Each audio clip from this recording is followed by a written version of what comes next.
Okay, fantastic. So I think we can go through the session right now. So last but not least, can you guys see and hear me?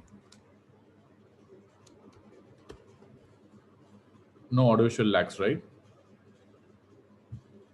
So if yes, then I'll be starting the session right now. Yes, thank you, Shashwat. So let us start with the session. So I had some issues, so now there's no issue, absolutely.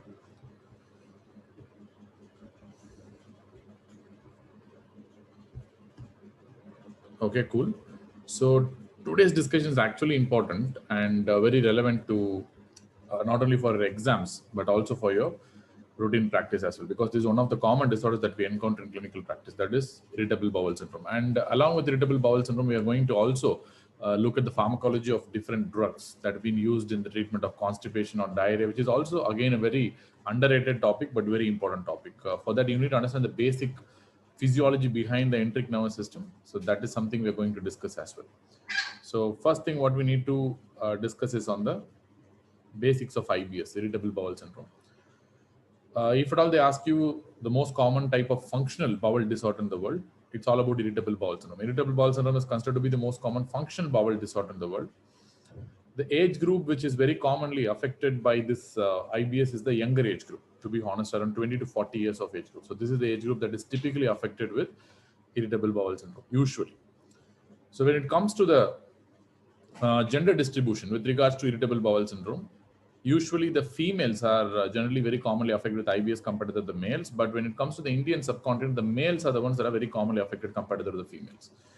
So sex, I can talk about females very commonly affected compared to the males in the world.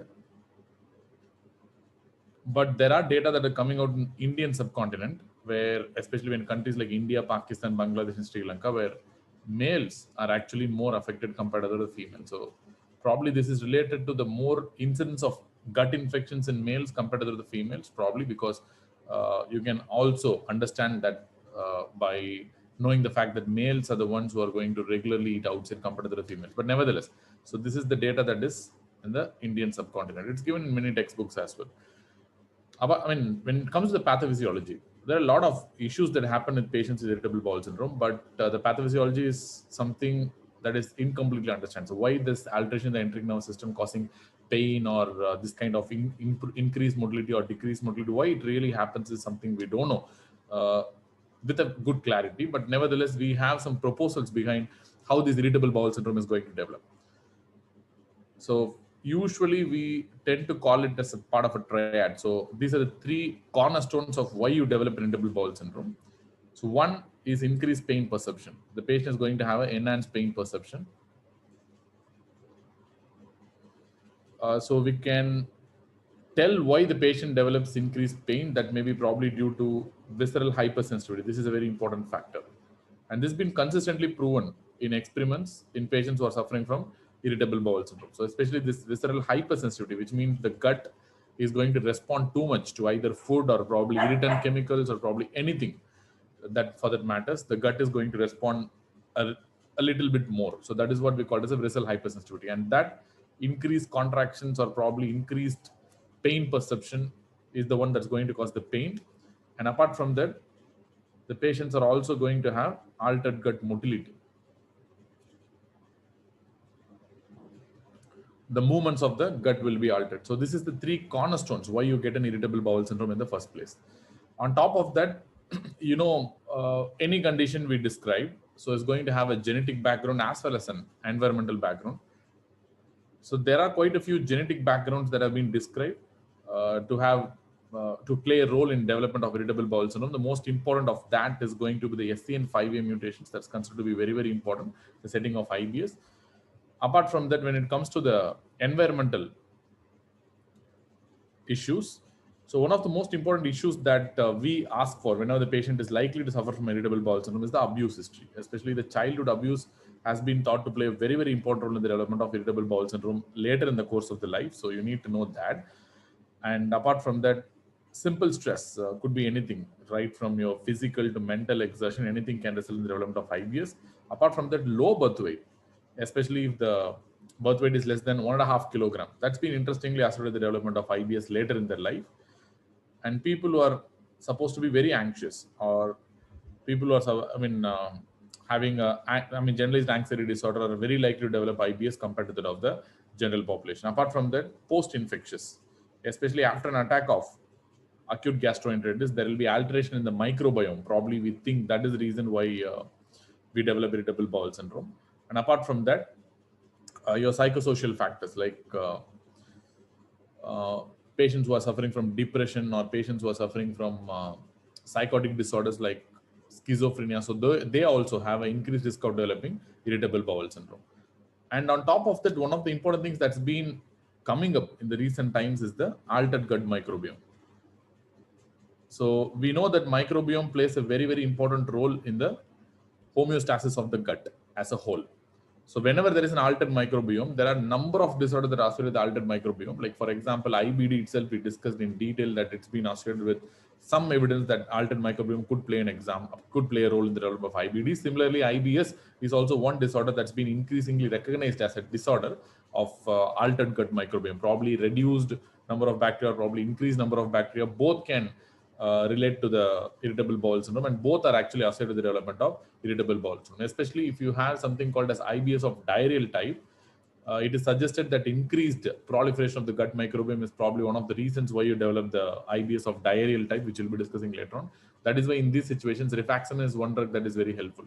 It's not only the IBS of diarrheal type, even IBS of constipation type has been related to increased proliferation of the gut microbiome. So that is also the reason why rifaximin is a drug that may be effective in both IBS-D as to an extent with IBS-C as well, because it reduces the number of bacteria that is alive in the gut. Probably rifaximin is a drug that can modulate the number of bacteria rather than calling it as reduced number of bacteria.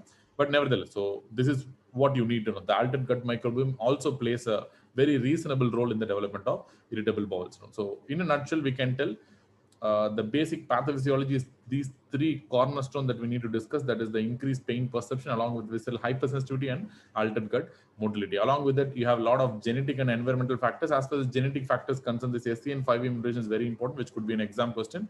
Apart from that, there are some interesting things that's been associated with the development of IBS later in life, like low birth weight, abuse history in the childhood. So these are some things which could be the point that examiners may be interested in. So you might be knowing, you should be knowing these points for sure for exam.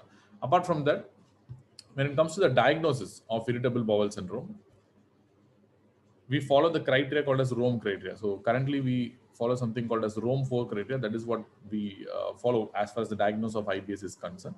So what does the Rome 4 criteria tell? It's quite a simple criteria. Like for example, the most important thing that you need to have is the abdominal pain. That's the most important and one of the essential criteria to diagnose an IBS by Rome 4 criteria. And the abdominal pain should be for a longer duration. It's not like for 1 week or 2 weeks, if it's present, you can diagnose an IBS. It should be present for at least more than 3 months. So which means there should be at least one episode of abdominal pain per week, and that should persist for at least 3 months to make a diagnosis of irritable bowel syndrome. Plus, you need to have 2 out of 3 of the following, which I'm going to tell right now. So one, the pain should be related to defecation. Previously, they thought like pain increases defecation, and pain increased if you don't defecate, and pain reduces if you once you defecate. So that's what the previous criteria said. But currently, with more research, we believe that the pain related to defecation either increased or decreased with defecation doesn't matter. It could increase with defecation or decrease with defecation. So that is what the current understanding is. So which means the pain should be related to defecation. And they should have a change in stool frequency, which means it could be either constipation or diarrhea. So which means it can be reduced or increased, doesn't matter. And change in the form and appearance of the stool. So for that, we have something called a Bristol stool chart, which I'll be telling in some time. Change in form and appearance of the stool. So out of these 3, if you have any 2 out of the 3, so then you can call it as an irritable bowel syndrome. So the essential criteria says that you should have an abdominal pain for a longer period of time, for at least for more than 3 months, at least 1 episode per week for more than 3 months, plus any 2 of the following which I have described already, like pain that is related to defecation, either increased or decreased defecation, doesn't matter. Change in stool frequency, which means it could be a constipation or diarrhea, and change in the stool form or appearance. For that, we need to know the Bristol stool chart, which I'll be discussing in some time. So this is how you diagnose an IBS.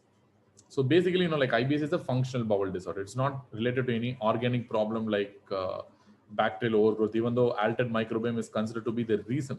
But there is nothing like a bacterial overgrowth that happens in the gut, or probably it is not due to something like injury to the gut, or it's not due to something like the inflammation that is happening in the gut. It's not due to cancer. It's not due to any organic problem. It's basically the problem of the functional uh, association of the patient with the gut. So why, function, I mean, like for example, your stress can increase the bowel motions, because we know that your brain is something that is very closely linked to the enteric nervous system. That's why enteric nervous system in your physiology, if you take, they will call it as something called a second brain or a peripheral brain. So that's why they describe it, which means this enteric nervous system is something that can function on its own. You don't need the central nervous system to really make the enteric nervous system function. Central nervous system may modulate the actions of the enteric nervous system, but enteric nervous system is something that can work on its own. And the two important modulators of the enteric nervous system are the local and the generalized mediators. For example, we talk about the local mediators. The most important are going to be the local hormones that can be secreted within, in and around the enteric nervous system, like gastrointestinal peptide or VIP, that is gastric inhibitory peptide, or vasoactive intestinal peptide, or gastrin. So these are the local mediators that can alter the enteric nervous system's function. At the same time, the bacteria can alter the enteric nervous system function. So these are the local controllers, and you have the generalized controllers, like that those signals that are coming from the brain that can diffusely change the function of the enteric nervous system.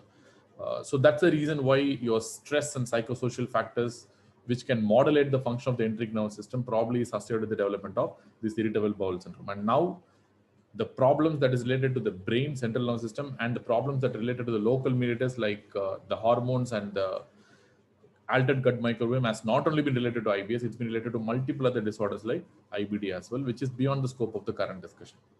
But as far as the Rome 4 criteria is concerned, there are some things which goes completely against IBS. For example, you need to have something called absence of red flags. So there are some things that are considered as red flag signs, and if they are there, you should not diagnose IBS as the first possibility. You should diagnose something else as the first possibility, like cancer or probably even some inflammatory condition of the gut, rather than diagnosing an IBS. So that's why these are rightly named as something called red flags. So what are the red flags? Suppose if the patient has a syndrome that is similar to IBS, but it happens in elderly, age more than 50 years. I told you IBS is very, very common in the younger age group, 20 to 40 years, especially when the patient develops on this kind of like altered bowel habits after 50 years. You really think about a cancer first. A colon cancer is something that's going to present like altered bowel habits, not IBS after the age of 40. So it will be very clear. You need to rule out colon cancer in this setting before diagnosing an irritable bowel syndrome. Or the patient is having any sort of bleeding. So IBS is a functional disorder. It should not have any organic problem like bleeding or melena or hematochezia. No sort of bleeding should be there. And there should be no evidence of bleeding, which means anemia is something that really goes against the diagnosis of IBS. The patient might be having anemia due to nutritional deficiency, but whenever there is an anemia, you should properly work out for the anemia. It's not like you should diagnose IBS as the first diagnosis. Or if the patient is having a nocturnal diarrhea, that's very, very important point. As I told you, anything that is functional will not happen in the night. I think we have discussed quite a few times that I told you nocturia is also a very important organic symptom. It's not a functional problem. Suppose the patient is having an irritable bladder or overactive bladder, they're not supposed to have nocturia. Similarly, a patient who's going to have an irritable bowel is not supposed to have a nocturnal diarrhea. Suppose the patient tells you that they are passing more stools in the night as well, so that disturbs their quality of sleep, then very likely it's not an IBS, it's likely to be something else. So I need to work out for that. Or the patient is having an absolute increase in stool quantity. Absolute increase in stool quantity. I think we have substantiated this fact to a great extent when we were discussing about diarrhea and malabsorption topic. That time I clearly told you the normal stool volume is less than 150-200 grams per day. So if at all the stool volume increases to more than 200 grams per day, it's definitely a organic diarrhea. It's not a functional diarrhea. A functional diarrhea is something that will have a normal absolute quantity of the stool that is less than 200 grams per day, but they might be passing in multiple installments. Like they might be passing the same normal amount of stool for 10-15 times a day. So which means the stool frequency will be increased. That can be seen in this patient with IBS, but definitely not absolute increase in the stool quantity. That is very important. Any absolute increase in the stool quantity that goes against the diagnosis of irritable bowel syndrome, that should not happen because this is a functional disorder. And any patient who's having an unexplained weight loss, because that goes towards malignancy or any other chronic inflammatory disorder. So don't diagnose that. Suppose the patient is having other laboratory abnormalities, like for example, elevated ESR, elevated CRP, or patient is having elevated fecal calprotectin. I already told you this fecal calprotectin is something that is used to differentiate between IBS and IBD. That is something we studied already in the previous discussion. So elevated inflammatory markers as well as fecal calprotectin, which is a sign of mucosal damage or it's a sign of intestinal damage, is also something that's going to go against IBS. And usually fecal calprotectin's current role is to tell whether the patient needs a colonoscopy or not. If fecal calprotectin is elevated, then probably the patient might be needing a colonoscopy. The fecal calprotectin is normal, then you can probably wait until you do a colonoscopy. Or if the patient is having a strong family history of some GIT cancers, especially the colon cancers are there. Or if the patient is having a strong family history of inflammatory bowel disease. So if someone in the family is affected with IBD or someone in the family is affected with colon cancer, so in that setting also, it's better don't think of IBS in the first place. Think about other possibilities like cancer or IBD. So these are the red flags that you need to know. Usual red flags they'll be asking you is the weight loss, fecal calprotectin, and anemia. Then probably this absolute increase in the stool quantity. So these are the usual red flags that the examiners tend to target in exams. Apart from that, each and everything is something you need to know, because if you diagnose IBS without knowing this, then probably the patient might be suffering from some other organic disorder. If you miss that, the patient might have devastating consequences in the future. So you need to really take care of this very seriously. And we have multiple subtypes of IBS. To know the subtypes of IBS, we need to know something called as a Bristol stool chart. So that's the chart that we use. It's stuck in most of the gastroenterology departments. If you go in the gastroenterology OPD, the first thing that you see in the entrance itself is the Bristol stool chart. This is something that's very important for them at least. So let us see. So what do you mean by the Bristol stool chart?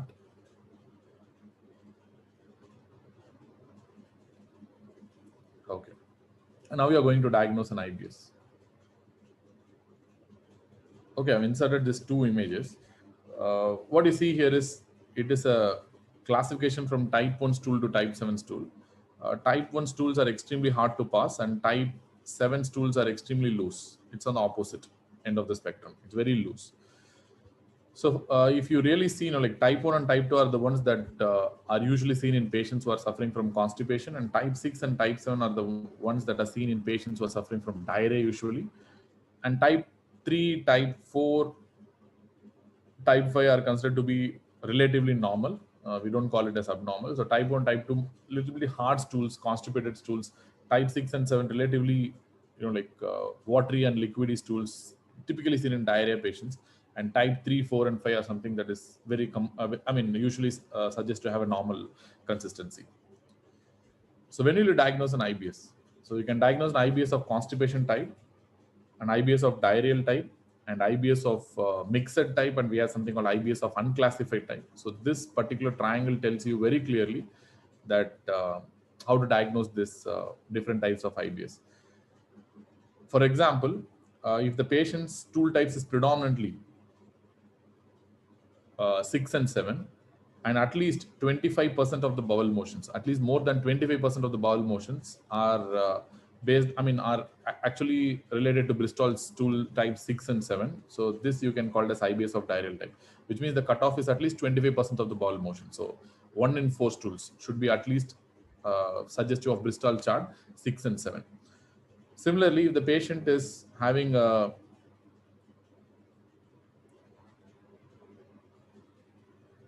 least a 25% stools that are harder in nature. Like for example, if they are supposed to have a Bristol types 1 and 2, at least 1 in 4 bowel motions is supposed to be made of this Bristol type 1 and 2, then it's supposed to have IBS-C, that's called IBS of constipation type. And after that, we have IBS of mixed type, where more than 25% will be of types 6 and 7, and more than 25% will be of types 1 and 2. So this is called as IBS of mixed type, and there are many other conditions which does not fit into any of this, which is called as IBS of unclassified type. So let me write that IBS constipation. IBS constipation means at least 25% of the bowel motions should be of type 1 and 2. So this is IBSC. Then we have IBS of diarrheal type. At least 25% of the bowel motions and more should be of type 6 and 7. Then we have IBS of mixed type, which clearly tells more than 25% of bowel motions will be 1 and 2, and 25% of the bowel motions will be of type 6 and 7, which means it's a combination of both constipatory type and diarrheal type. This is called mixed type. And previously, there's been something called IBS of pain type, which means there is no much altered bowel movements, but mostly the patient tends to have like a kind of pain as a predominant feature. So that is currently removed from the classification. So currently we have only 4: constipation, diarrheal, and mixed type. And finally you have something called unclassified, which doesn't fit into any of these things. So previously you can assume that previously there is something called IBS of pain type. So that will come under IBS unclassified now. And yes, I want to tell something else. Okay, fine. Let us move on to the next thing. In that, how will you treat? That's very important. Now, will you diagnose an IBS? Diagnose, already we know it's based on the Rome 4 criteria. And as far as the investigations are concerned, the most important investigation that we do is fecal calprotectin. So that is the one that is going to tell you whether the patient needs colonoscopy or not. So suppose in exam, if they ask you what is the investigation that is usually used in common practice to differentiate between IBS and IBD, answer will be fecal calprotectin. Or if the examiner asks, or in the exam you get a question like what investigation you will do to determine the need for colonoscopy in a patient suspected IBS, then again the answer will be fecal calprotectin even in that condition. So remember, whenever you have a normal fecal calprotectin, this is something which I have told you already. So that typically rules out inflammatory bowel disease, because a normal fecal calprotectin or fecal calprotectin as a whole has an extremely high sensitivity and a very high negative predictive value, which means you can typically rule out IBD, and these patients you can defer colonoscopy. You don't need to do colonoscopy unnecessarily, and you can start treating these patients as IBS. So that is the idea that you have to take home. And next, coming to the treatment. Treatment is really important. As far as treatment is concerned, you need to avoid certain things that stretch the gut. So as I told you, these patients with IBS will have something called visceral hypersensitivity, which means even with a minor stretch of the gut, they're going to respond a little more, and their contractions, relaxations, everything is going to be augmented. So even if with the minor stretch. So that is the reason why you need to avoid the stretching first. To avoid the stretching to a great extent, you need to avoid food that produces gas. If the food is stretching, that's not a problem. You can't do anything. But if you produce gas too much, so that occupy a larger volume. Solids occupy least volume, liquids next, and the gas are the ones that occupy the largest volume. So if you're going to produce gas and more gas in the gut, so that's going to occupy more and more volume, and that's going to stretch the gut more and more. So that is the reason you need to avoid this gas-producing foods. What are the foods that contain this gas? I mean, typically produce gas in the intestine. So these are called as FODMAPs. So these are the gas-producing foods, to be honest. FODMAPs stand for, F stands for fermentable, and everyone knows O stands for oligosaccharides, and D stands for disaccharides, and M stands for monosaccharides, and A stands for and D stands for polyols. So you need to be very clear in telling the patient. I mean, of course, we will refer to an expert dietitian usually whenever the patient is diagnosed to be suffering from IBS. It's always better to refer to some expert dietitian. But as a doctor, you need to tell something which the patient should avoid. So you tell the patients to avoid FODMAPs. In general, if my OPD is very busy, I tell the patients to go to the Google and just type FODMAPs and find out what are the things that they should avoid. So that's more easier thing if the patient is illiterate. Suppose the patient is not that much educated, like an old lady who's not able to look back on the internet and decide on what to do. So those kind of patients should be referred definitely to an expert dietitian. But before that, you need also to tell what are things that has to be avoided. For example, oligosaccharides are highly present in certain substances called fructans, which has to be avoided. As far as fructans are concerned, the classic fructans are we called as BRO, which we discussed already. So What are things that contain in bro? It's not related to celiac disease. Please understand, we're not talking about oats here. So maybe I can write brown also. Probably that could be correct, I guess. So rather than that, I can write like this. So this is the difference between your celiac disease, gluten-free diet versus this fructan-free diet. So one is barley, that's definitely going to produce a lot of gas because of the high fructan content in it, and it's a oligosaccharide. And apart from that, it's better to avoid the rye, it's better to avoid the wheat. So we already discussed this mnemonic in celiac disease, but the problem is in celiac disease, O stands for oat, but here it stands for onions. So that's the only difference with the bro that we discussed in the celiac disease. And apart from that, there are quite a few things you need to avoid. So not only B stands not only for barley, it also stands for beetroot, which should be avoided. And apart from that, it's better to avoid cashews as well. So they are also coming under fructans, and they're also going to produce a lot of gas in the gut. And apart from that, we have this disaccharides. Disaccharides are nothing but the lactose containing foods.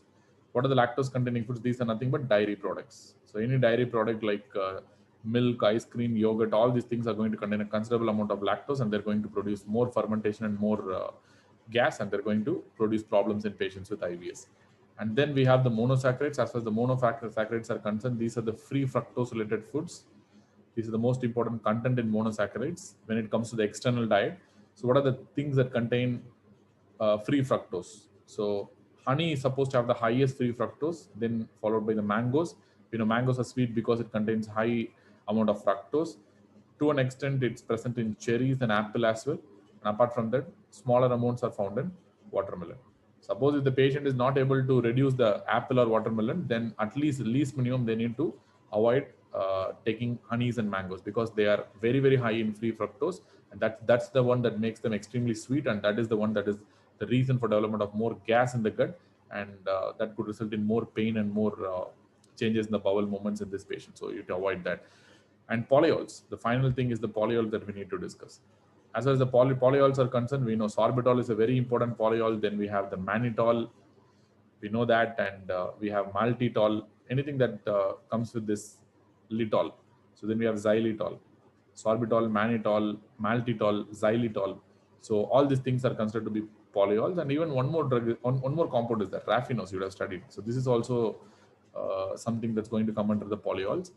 So what are common dietary compounds that contain a lot of polyols? You have apple, you have pears, a lot of fruits in fact, cherries, then you have apricots, plums, mushrooms, cauliflowers,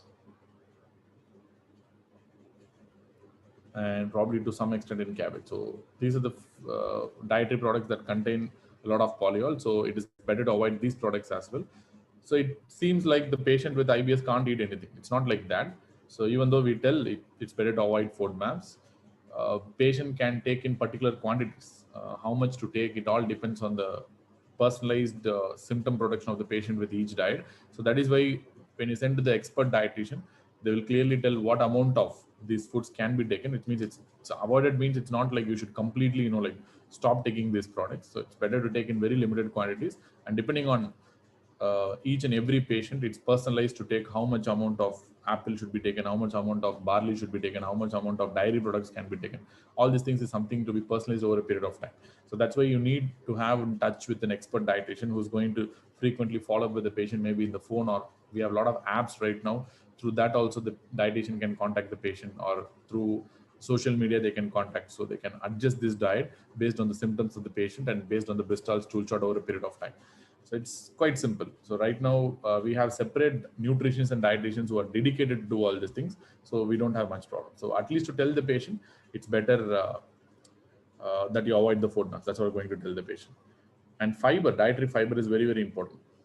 So fiber is something that's going to act as a stool softener. We know that. You might be wondering that how fiber works by stool softening in patients with diarrhea. So remember, before that, I need to tell that fiber is something that is working in both, that's going to work for both IBS of constipation type and IBS of diarrheal type. Remember, in constipation type, it's going to loosen the stools so that the stools pass a little easier. In patients with diarrheal type, again it tightens the stool, because fiber is something that's going to make the stool for an intermediate consistency. Whether it's hard or whether it's soft doesn't matter. It brings down to something kind of an intermediate consistency. So fiber is something that absorbs the fluid as well to some extent and swells up and makes the stool a little soft and of intermediate consistency. So that is the reason why it's used in constipation. At the same time, it's used in IBS of diarrheal type as well. There are a lot of types of fibers out there, but very commonly psyllium is the one that we use in our OPDs very commonly, because a lot of trials do tell that it is more beneficial compared to bran, which is another commonly used fiber. But psyllium is the one that is available very routinely in our OPDs as well. Remember, fiber is something that is beneficial both for constipating types as well as for diarrheal type. But the common sense really tells it's going to be more beneficial for constipated type than the diarrheal type. But nonetheless, it's actually beneficial for both constipated and diarrheal types. You can advise the patient take dietary fiber in both these situations. And we have some specific pharmacological treatment for patients patients with irritable bowel syndrome. To understand this, you need to really know about the enteric nervous system in detail. So that's what we're going to discuss next. So as far as the enteric nervous system is concerned, first let us see what are the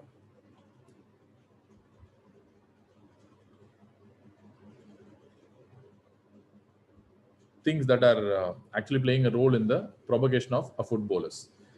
So first one, let us assume there is a food bolus here. So you know that whenever you have a food bolus, so the proximal area should go for contraction and the distal area should go for relaxation. So this is the most important thing. So this is a very basic to know. So whenever you have food bolus in the intestine, the proximal should go for contraction and the distal should go for relaxation. So how the nervous system really does that? So let us put a very simplified chart. ENS do that. So again, let us assume this is the food bolus, and this food bolus is going to cause a kind of distension. This distension will be sensed by certain sensory neurons, especially in the myenteric plexus, which is a component of the enteric nervous system. So this sensation is going to stimulate the proximal neurons. These neurons are going to stimulate the proximal neurons that are going to release acetylcholine. So these are basically cholinergic neurons. So proximally speaking, they're going to induce a sort of contraction. That is because of the release of acetylcholine just before the food bolus.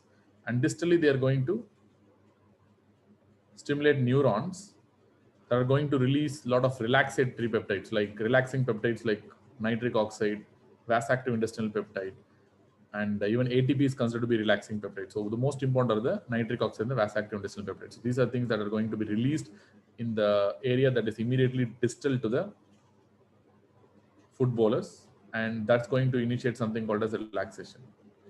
So that's how the food bolus is going to propagate throughout the gastrointestinal tract. So proximally contraction, distally relaxation, that is induced by the food bolus that is actually present at that place, and that's going to stimulate the sensory neurons, and that is going to stimulate proximal neurons, which is going to have cholinergic type to initiate a contraction proximally, and to stimulate the distal neurons that is going to release NO and VIP and related peptides that are going to result in relaxation of the gut in the distal area, so that the food bolus will propagate forward.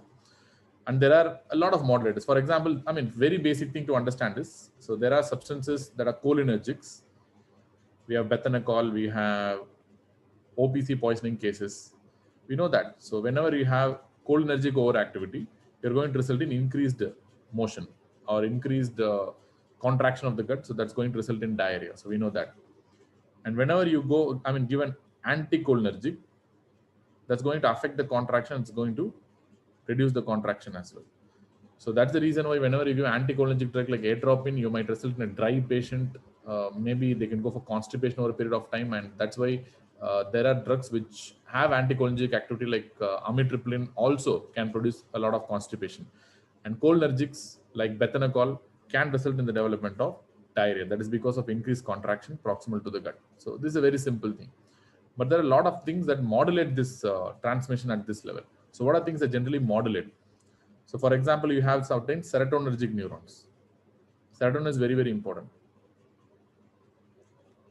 Serotonin, you have two types of receptors. For example, things that work on the cholinergic neurons are referred to as something called as 5-HT4 receptors, and things that work on the NO and VIP neurons are actually through the 5-HT3 receptors. There are some serotonergic neurons that work on the cholinergic system through 5-HT4 receptors, and there are some serotonergic neurons which work on the NO and VIP related neurons through 5-HT3 receptors as well.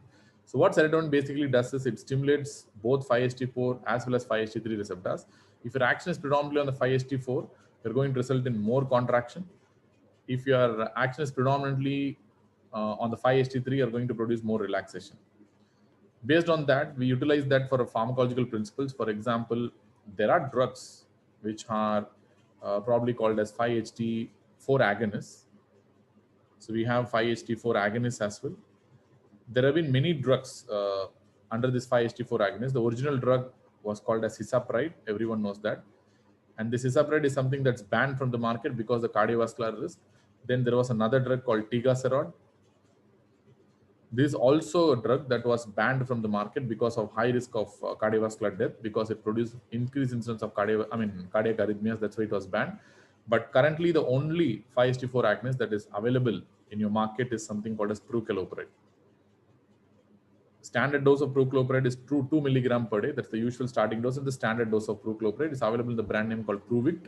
It's very, very useful in patients who are suffering from constipation. In and out, we use in our routine clinical practice, especially for old age patients who have something called a slow transit constipation. So we don't want to discuss that right now because it's beyond the scope of the discussion. There's something called slow transit constipation. For that, prucalopride is a very, very good drug to be used. And apart from that, none of these drugs are used in patients with IBS. In the sense, like, it's not approved for use in patients with IBS, so that's why we don't use that. And we have the 5-HT4 antagonists as well. So for example, there are drugs that antagonize this action. 5-HT4 antagonists, which is currently in development, but to be honest, it's not approved yet, and none of them are coming into the market yet. So it is thought to be useful in patients who are suffering from probably diarrhea, but nevertheless, none of them are approved, so we're not going to discuss, and it's beyond the scope of the current discussion again. And when it comes to the 5-HT3, 5-HT3 has multiple actions. It doesn't only work on the NO and VIP neurons and produce relaxation. It is also going to have multiple beneficial effects, like 5-HT3 receptors are present in the brain as well, especially in the emetic center, that is the chemotactic trigger zone, which induces vomiting. Apart from that, 5-HT3 is something that is known to increase the secretions in the gut. That is the reason why serotonin, whenever you have a Cast-Knight syndrome, the patient tends to have something called as explosive diarrhea. That's because they increase the secretions through the 5-HT3. And they increase the pain sensitivity and the pain transmission. So that is something that we're going to target, because when you have a 5-HT3 antagonist, so what are the 5-HT3 antagonists? We have two drugs basically. So the one drug is ondansetron, and second one is something called as allostetron. So the classic cetrons, these are the 5-HT3 antagonists, we know that. And what they do is they reduce the secretions so that it can be used for IBS of diarrheal type. It can reduce the pain transmission so that they reduce the pain associated with IBS as well. At the same time, they inhibit the emetic center and the chemotactic trigger zone. Because of that, they reduce the vomiting incidence as well. But this is not that important for us. So that is the reason why ondansetron, that works on the brain, that crosses the blood-brain barrier easily. So it's not something that is used very commonly in patients with the pure IBS, because in a patient with pure IBS, we don't want this vomiting control action. But allostetron is something that has a very low blood-brain barrier penetration. So which means its action is more related to the gut compared to the brain. So that's why we wanted more selective action patients with IBS. They don't have any vomiting, so they don't have any MSS. So IBS patients purely have only diarrhea or constipation or pain. They're not going to have this kind of vomiting. So you don't really need ondansetron. You need a more selective and more aggressive drug that works on the gut alone. So that is allostetron in this particular example. But the problem with allostetron is the fact that in many recent trials, it's been proved that it's going to cause increased risk of ischemic colitis and perforation. So this is something that is coming up in the last 5-6 years. So that's the reason why whether to use allocetron or not, the guidelines has to be revised. But as of now, there is slightly increased chance of developing ischemic coalition perforation in patients with IBS of diarrheal type who's been using allocetron for quite a long time. But the reason why we prefer allocetron ahead of ondansetron is because of the low blood-brain barrier penetration, which is definitely not needed in patients who are having IBS. And we want a more aggressive action on the gut in patients with IBS compared to the other drugs like ondansetron, which predominantly acts on the brain, because a lot of drug will be wasted by crossing the blood-brain barrier. We don't want that, and we wanted everything to act on the gut. But unfortunately, like allocetron, even though sets a perfect example, it's going to cause some dangerous problems like ischemic coalitis and perforation. So which means these 5-HT3 receptor antagonists are typically used in patients with IBS of diarrheal type rather than IBS of constipation type, because they reduce secretions and they're going to reduce the pain associated with that secretions as well. And apart from that, we need to know about the dopaminergic system as well. That's the next thing we need to discuss. So let me write dopaminergic neurons. Dopaminergic neurons. Remember, dopaminergic neurons are something that are a part of the sympathetic nervous system, in the sense like whenever there is sympathetic overactivity, there will be more production of dopamine. Dopamine acts on the enteric nervous system through two receptors. One is going to be D2 receptors and second is going to be D3 receptors. D2 is more important than D3, especially for the sphincters. D2 is important. For the actual smooth muscle that is present in the gut, D3 is more important. And dopamine receptors are more distributed in the upper gastrointestinal tract than the lower gastrointestinal tract. So these are some points that you need to know about the dopaminergic receptors. So dopamine is going to act through the D2 and D3 receptors, of course. And what dopamine does is dopamine blocks the contraction as well as the relaxation by blocking both. So dopamine, you can imagine like kind of a brake for the entire enteric nervous system and entire peristalsis. It puts a brake on. It inhibits the contraction as well. It inhibits relaxation as well. So there are some drugs that work on the D2 receptors especially. These are called as typical dopaminergic antagonists. Typical dopaminergic antagonists. So we have dopaminergic antagonists actually. So that's what we're going to use. So typical, which are going to block only the D2. Atypicals are going to have extra effect on other receptors, not only on D2 receptor. So when it comes to the typical D2 blockers, we have two drugs. So one is going to be the domperidone, which is a very typical D2 blocker.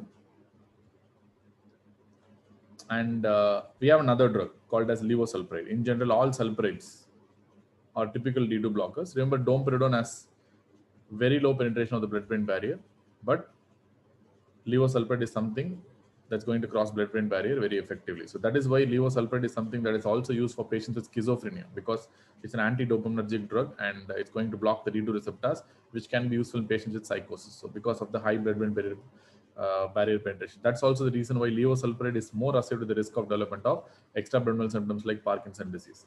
Parkinsonism symptoms, not Parkinson's disease, Parkinsonism symptoms, to be honest. Domperidone is something that does not do that because of its very low blood-brain barrier penetration. And we have some atypical drugs as well. You might be wondering, metoclopramide is an atypical drug. So why metoclopramide is considered to be atypical? Because it doesn't only have D2 blocking action, it also has 5-HT4 agonistic action. That is why metoclopramide is a better prokinetic agent compared to the domperidone. But the problem is, again, metoclopramide is something that's going to have a high penetration of the blood-brain barrier, which means it can cause extra-abdominal symptoms if you are using it for a longer run. Even when you push this drug very fast IV, the patient may develop dystonias and contractures and all these things because the extra-abdominal side effects they are going to produce because of the high penetration of the blood-brain barrier. But remember, it's a very good prokinetic, in fact. So remember, it is also prokinetic because when you block the D2, like D2 is something that's going to inhibit the contraction. So when you actually block the D2, you can actually promote the contraction. So that is why these drugs are prokinetic agents. And metoclopramide not only blocks the D2, it's also going to have an agonistic effect on 5-HT4. Both are going to augment the contraction. So that's why they are typically going to come under something called as prokinetic agents. Apart from that, we have something called as the itopride.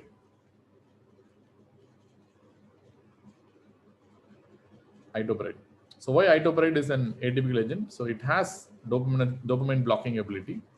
At the same time, itopride is something that's going to also work as a local acetylcholinesterase inhibitor. But remember, this action is only on the gut, not on other organs. So it's relatively safe. So don't worry about that.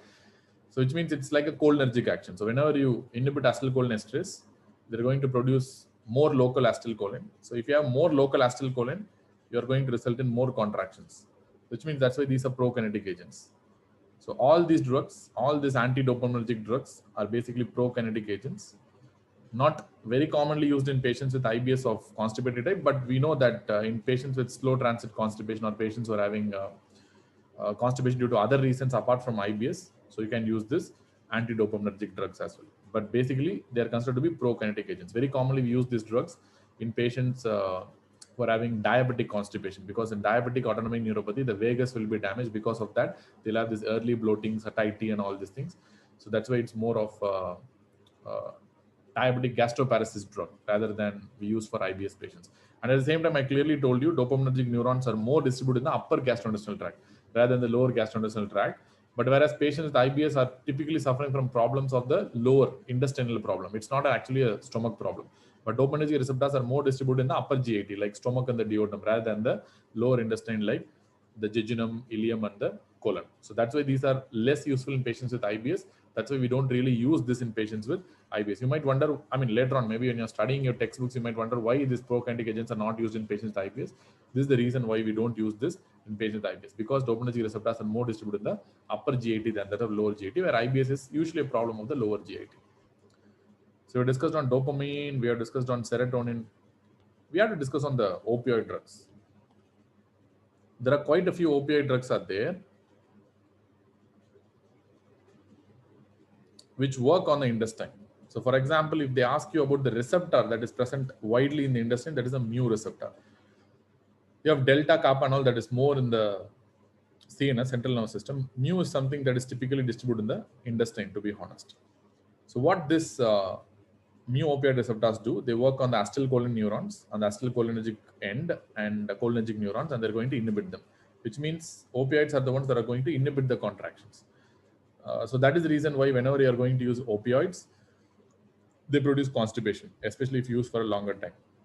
And the problem with the opioid-related constipation is something that is not going to develop tolerance as well. So this is a very common question in pharmacology if you really take your MCQ books and read. So there are a lot of other effects of opioids that go for tolerance. But this effect of constipation of opioid is something that will not go for tolerance, which means it will be a consistent problem, especially if you're using it for cancer patients to reduce the pain. So the pain may develop tolerance, which means the patient may get the pain again if you use opioids continuously. But constipation is something that won't develop tolerance, which means this is a very serious problem. Many patients who are taking opioids for a long time because of the cancer-related pain suffer from serious constipation, which can be completely intractable to your routine treatment, and it will be refractory to your treatment. It will not be relieved by anything. So that's why when you start using opioids itself, you ask the patient to take a lot of fiber rich diet, and you give dietary fiber like psyllium or bran by prescription by default. And at the same time, many consultants also start with prokinetic agents from the beginning itself to avoid this opioid-induced constipation. But nevertheless, it's a very serious problem and a very annoying problem for the patient, especially who are suffering from cancer and already they will be in serious pain, and they develop too much of constipation. That's not going to work really, and that's going to reduce the quality of life further. Nevertheless, so what are the drugs that are opioids, and we are going to use for reducing the bowel movements? And it's a very common drug that we use. What's the drug that you're going to use? Any idea? Everyone knows that, isn't it? Very common opioid drug.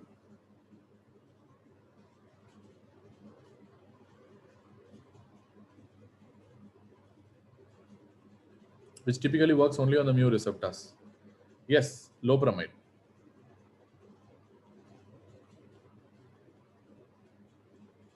Loperamide is the one that has an agonistic activity on the mu receptors, so that very commonly we are going to use for patients who are having diarrhea. So IBS of diarrheal type, loperamide is still approved, but not a first-line drug by any cost. So opioids can induce constipation. Loperamide is a very common drug that's used in diarrhea as well.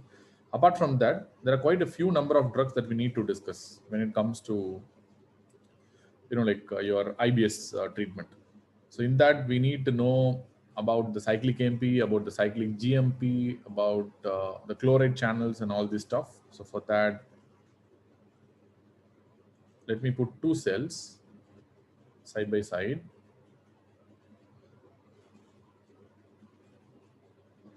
one based on cyclic AMP. For example, what happens if there is increased intracellular cyclic AMP? That is something that's going to stimulate a chloride channel, I mean indirect chloride channel, that's called a CFTR. Whenever CFTR is activated, you're going to result in increased chloride efflux. That chloride is going to pull out a lot of other electrolytes like sodium and subsequently water, and you're going to result in an increased secretion and diarrhea. And IBS patients already are going to suffer from pain hypersensitivity and visceral hypersensitivity. Because of that, whenever there is more secretions, more stretching of the gut, and they're going to result in more pain. So that's why you need to remember. So increased cyclic AMP in the intestinal cell is always associated with more secretions and more diarrhea. So let us assume this is the lumen of the intestine. This is the intestinal lumen. There are quite a few things that increase the levels of cyclic AMP. In the intestinal epithelial cell. So one of the important examples is cholera toxin. So which means any toxin, bacterial products, all these things can increase the level of cyclic AMP. And apart from that, there are certain pathways that are very important to know. Those are enkephalin pathways. So there are some substances called as enkephalins that work on the enkephalin receptor. Once the enkephalin receptor is stimulated, that's going to reduce the activity of cyclic AMP or reduce the levels of cyclic AMP, which is a well-known fact. And these enkephalins are actually metabolized by an enzyme called enkephalinase.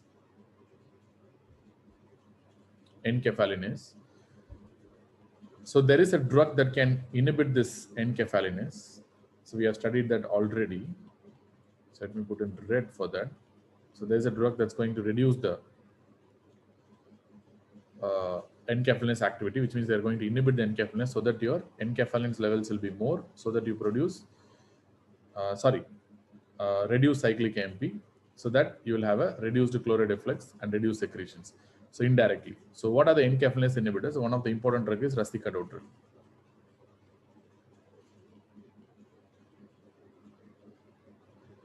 Very commonly used in patients with diarrhea, especially those who have secretory diarrhea. This is a very, very important drug to use. Rusticadotol inhibits enkephalinase so that they increase the levels of enkephalins. So enkephalins, when they bind with the enkephalin receptor, they're going to reduce the cyclic AMP levels so that they can reduce the chloride efflux by working on the CFTR receptor, so that you'll have a reduced amount of secretion. So it's kind of an like indirect action rather than direct action on cyclic AMP.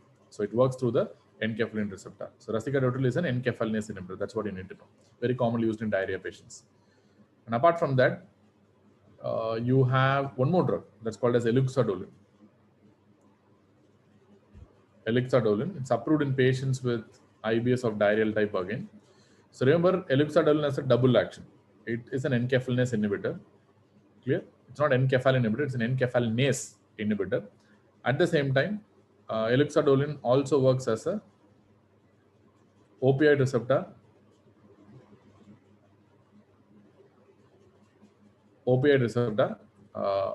agonist. Like for example, it's a mu opioid receptor agonist.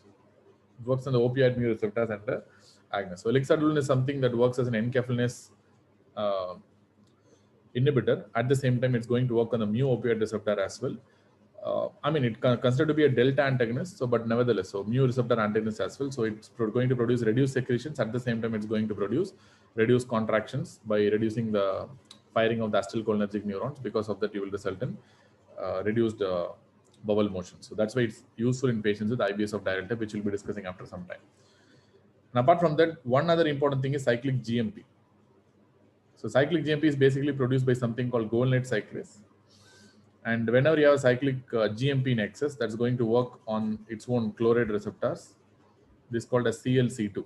So these are separate chloride channels. That's going to cause more chloride efflux. Remember, the ClC2 is unrelated to this CFTR related chloride channels. And there are some drugs that can work as guanylate cyclase agonists. So one of the important guanylate cyclase agonists are two drugs are there. In fact, one is called as linaclotide, and second is the plecantide. So these are the two guanylate cyclase activators. So once you activate the guanylate cyclase, you're going to produce more secretions. In fact, so once you're going to produce more secretions, your stools will become soft. So that's why these are the drugs that are basically useful in IBS of constipation type. And similarly, there are some drugs which can directly activate this ClC2. So directly activates CLC2. This is lubiprostone. So this is a drug that can again be used in patients with IBS of constipation type. That's why I want to tell. So these are the drugs that's used in patients of IBS of diarrheal type, and these are the drugs that are used in patients with IBS of constipation type. That's why I wanted a two different pathway. One is a cyclic MP pathway and a cyclic GMP pathway. So both have different clinical applications and both has to be known for sure. So this is the entire enteric nervous system pharmacology in a nutshell. Now let us consolidate and learn. So what are the treatments that are used? Patients who are having predominant IBS of diarrheal type, you can use a combination of anti-motility agents. What are the anti-motility agents? Typical anti-motility agents are opioids. We have two opioids that we very commonly use. One is called as loperamide. Second one is elixadolin. Elixadolin, as I told you, it's a mu receptor agonist.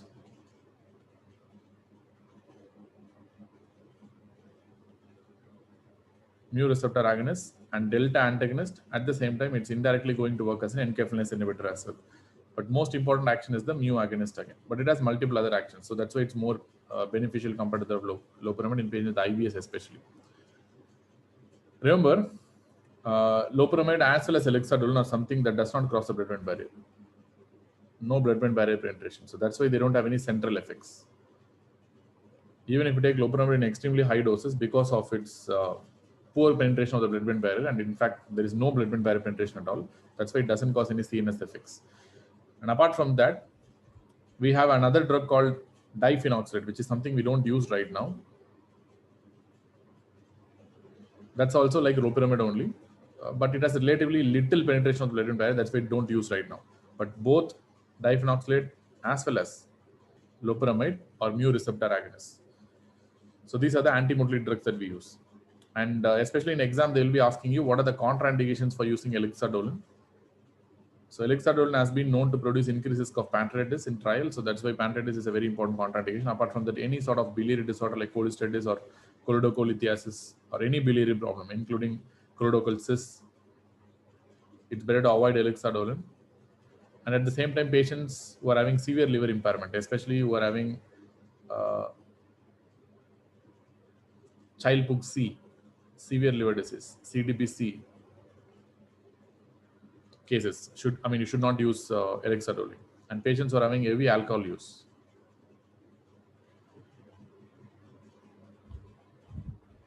Patients are having heavy alcohol use. So these are the patients where you should avoid elixadolin as well. Number two, so there are certain antibiotics that can be useful. Remember, antibiotics means we are going to down-regulate or modulate the gut microbiome.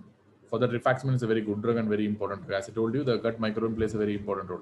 Rifaximin is useful for both IBS of diarrhea and IBS of constipated type, but it's more useful for IBS of diarrheal type compared to the constipation. And then we have the 5-HT3 antagonists. We have discussed already. Two drugs are the ondansetron and allosetron. Don't forget the side effects of allosetron, very commonly asked in exam, ischemic colitis and intestinal perforation. Apart from that, we can use certain bile acid sequestrants like cholestyramine, cholestipol, or cholesevelam. But just I'm writing for simplicity, I'm writing only cholestyramine. So these are the different options that you can use for IBS of diarrheal type. But most important are anti-motility drugs, antibiotics, and 5-HT3 receptor antagonists. And apart from that, you have IBS of constipation type. What are the drugs that we'll be using? The first line drugs are always laxatives, and there are separate classifications of laxatives, which I don't want to discuss right now. Very common laxative that we use is PEG, and probably to some extent we can use lactulose. But very commonly used laxative in patients with IBS is PEG, polyethylene glycol. Remember, laxatives will definitely reduce the constipation. It will increase the bowel motion, but they do not benefit in terms of pain for the patient. So which means if the patient has associated pain, that usually will not get controlled well with laxatives. They only reduce the constipation, but not the pain. Second is CLC2 activator. We know that is lubiprostone. We have studied that already. And apart from that, we have the guanide cyclase activators like linaclotide and plecantide, both of which are approved for use in patients with IBS of constipation type. And finally, we have the 5-HT4 agonists. We discussed already. 5-HT4 is to induce the contraction. They produce motility. They are prokinetic drugs. Only drug that is currently approved is prucalopride. I mean, remember, this is quite controversial because this is a drug that is approved only for slow transit constipation, not for IBS of constipation type. Slow transit constipation. But for whether it is used for IBS of constipation type or not, we don't know, but very commonly used in practice, but not FDA recommended for use of IBS of constipation type. Apart from that, for treatment of pain, because certain patients, more than altered bowel habits, they complain of pain more than the bowel motions. So for that patients, good options will be antispasmodic agents. These are anticholinergic agents basically, like dicyclomine or hyoscine. Very commonly used in your practice, buscopan, isn't it? So this is an antispasmodic. And we have certain antidepressants, especially tricyclic antidepressants like amitriptyline, nortriptyline, imipramine, desipramine, clomipramine. So a lot of drugs very commonly used is amitriptyline again. They have anticholinergic action. At the same time, they have some modulating action in the brain as well, so that your pain will be reduced.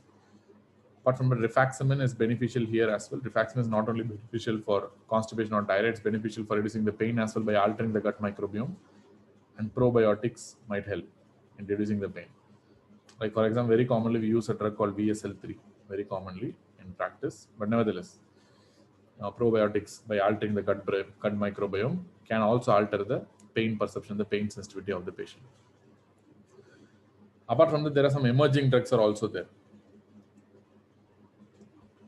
For example, we have a peripheral opioid receptor antagonist, especially new opioid receptor antagonist, agonist.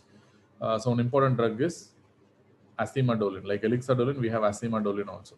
It's an emerging drug that can be used especially in patients with IBS of diarrheal type and pain predominant IBS. And we have a cholestyramine receptor antagonist as well. So one important drug is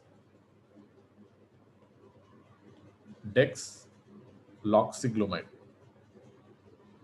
typically used in patients with IBS of constipation type. It's a CCK receptor antagonist that's called as dexloxyglumide.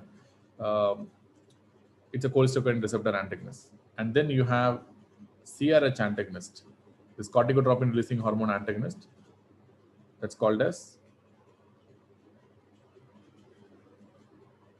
pexacephron. So PXACERFRONT, pexacephron. So these are the emerging drugs right now.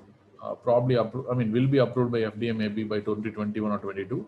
So, but maybe. So before it's too late, you can remember these drugs as well: acimadolin, dexloxyglumide, and pexacephron.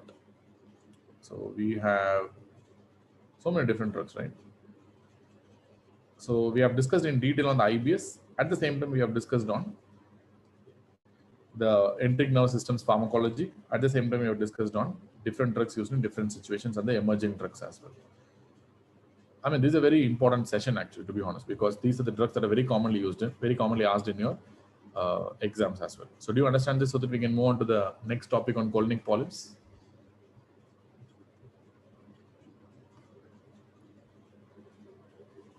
Clear?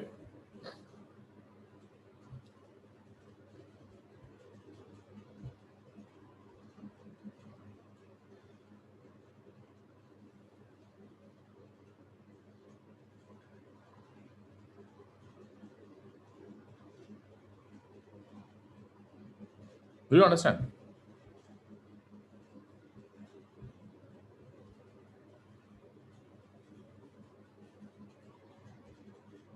Okay.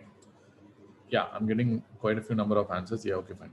So you understood all these things and why these drugs are beneficial in different kind of scenarios. Now we are moving on to the most important topic, in fact, colonic polyps.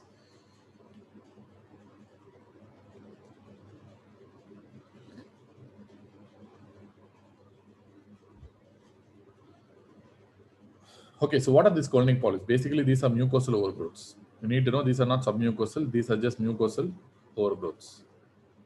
The mucosal overgrowths are the ones that we really called as colonic polyps. Remember, there are multiple different types of colonic polyps. And if they ask you the most common type of colonic polyps, they are adenomas. 70% of the colonic polyps will be adenomas, then followed by hyperplastic polyps. Hyperplastic polyps are not that common. Then we have hamartomatous polyps also, which we'll be discussing. But adenomas are the ones that are most common. 70% of the colonic polyps will be adenomas only.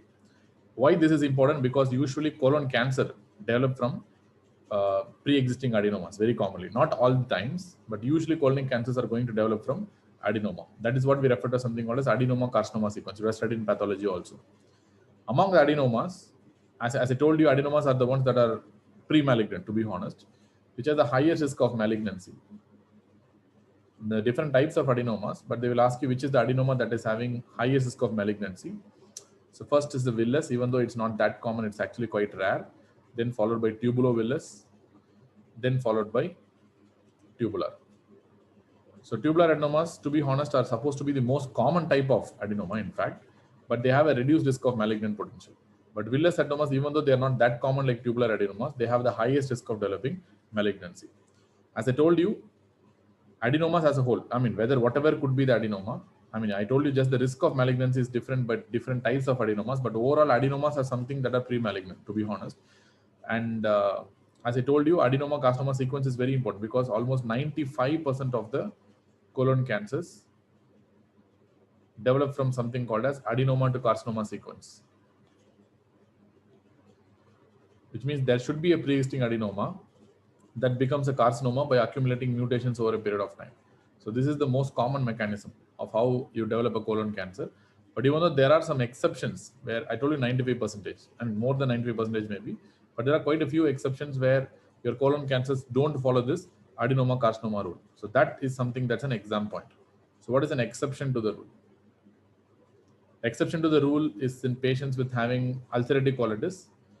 In patients with ulcerative colitis, you have a pre-existing polyp, but remember, you have only inflammatory polyps. So these are also called as inflammatory pseudopolyps. We have discussed that already. And these are not pre-malignant. Please understand, these are not pre-malignant. These are not pre-malignant. That's a very, very important point. Even though whether I've told you in the previous session or not, I don't know. But please understand that the inflammatory pseudopolyps that you see in patients with ulcerative colitis are not pre-malignant, and you're not going to develop a colon cancer because of this inflammatory polyps.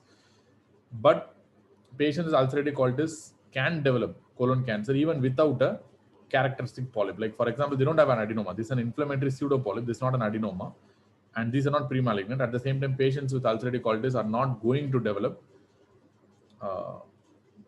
cancer from a polyp. So they're going to develop cancer from a background inflamed mucosa, not from the polyp as a whole. So that's a very, very important exception. Please understand. Usually cancer will be of adenoma carcinoma sequence, but this is one characteristic example where your patients may not be developing colon cancer from a pre-existing adenomatous polyp, or ulcerative colitis is an example for a condition where the polyps don't give rise to a cancer. Apart from that, most of the other situations, you will develop a polyp, that is adenoma. Then from that only you will develop a carcinoma. This is the most common sequence. And as far as the colonic polyps are concerned, they are very common in elderly people. The more the age is, more is the risk of developing colonic polyp, and at the same time, the more is the risk of developing colonic cancer. So that is the reason. Suppose if you see a polyp or multiple polyps in younger patients, always think about some familial syndromes. That's what you would think about, especially when you do could do a colonoscopy for a younger patient and you develop and you see a lot of polyps in the colon, then you need to typically think about some familial syndromes. But usually polyps are a disease of elderly, age more than 50 years, and that is going to give you as a cancer. That's why colon cancer is also a disease of elderly, age more than 50. Very commonly you get colon cancer. Presentation wise, colonic polyps clinically they will be asymptomatic, except certain colonic polyps. I mean, I'll tell you, like large villus polyps may produce secretory diarrhea, which we'll be discussing later on. Apart from that, most commonly they will be asymptomatic. Exception that large villus adenomas can produce secretory diarrhea, which we'll be discussing later on. So that's a very rare presentation. But apart from that, most of the colonic polyps are incidentally found out and they'll be asymptomatic usually. If at all they are symptomatic, most common symptom will be bleeding. Very commonly, they'll be having hematochezia, blood in stools. That's very common. So that's the commonest presentation if the patient has symptom. But remember, most of them, more than 90% to 95% of them will be asymptomatic only. Very, very rarely they can bleed. And apart from that, what is the investigation of choice? The best investigation that we do is, of course, the colonoscopy. That only can find out the polyps. Remember, barium and all cannot find out the polyps. It's completely impossible to find out a small polyp through the barium. If with colonoscopy, even a single polyp can be found out and can be removed and sent for histology. That's why the gold standard investigation for any polyposis or polyp syndrome, or even without a syndrome, if you have any colonic polyp, the gold standard investigation is going to be colonoscopy only. Clear? And we have multiple classification systems for polyps, but before that, we need to classify the polyps based on their malignant potential. So let me put this classification into polyps that have a low malignant potential. No low malignant potential. So these are the polyps that can be again classified into something called as hematomatous polyps, inflammatory polyps, mucosal polyps, and submucosal polyps. So let me talk about that. The most important, of course, is going to be the hematomatous polyps. They have very low malignant potential, but they are associated with some familial symptoms. That's why it's very important. In general, these hematomatous polyps are associated with increased risk of colon as well as extracolonic malignancies. Colonic as well as extracolonic malignancies. Number one. Apart from that, hematomatous polyps are something can be seen throughout the GIT. Throughout the GIT. Please understand the fact these hematomatous polyps are not pre-malignant. And they have very low malignant potential. These are not supposed to be pre-malignant.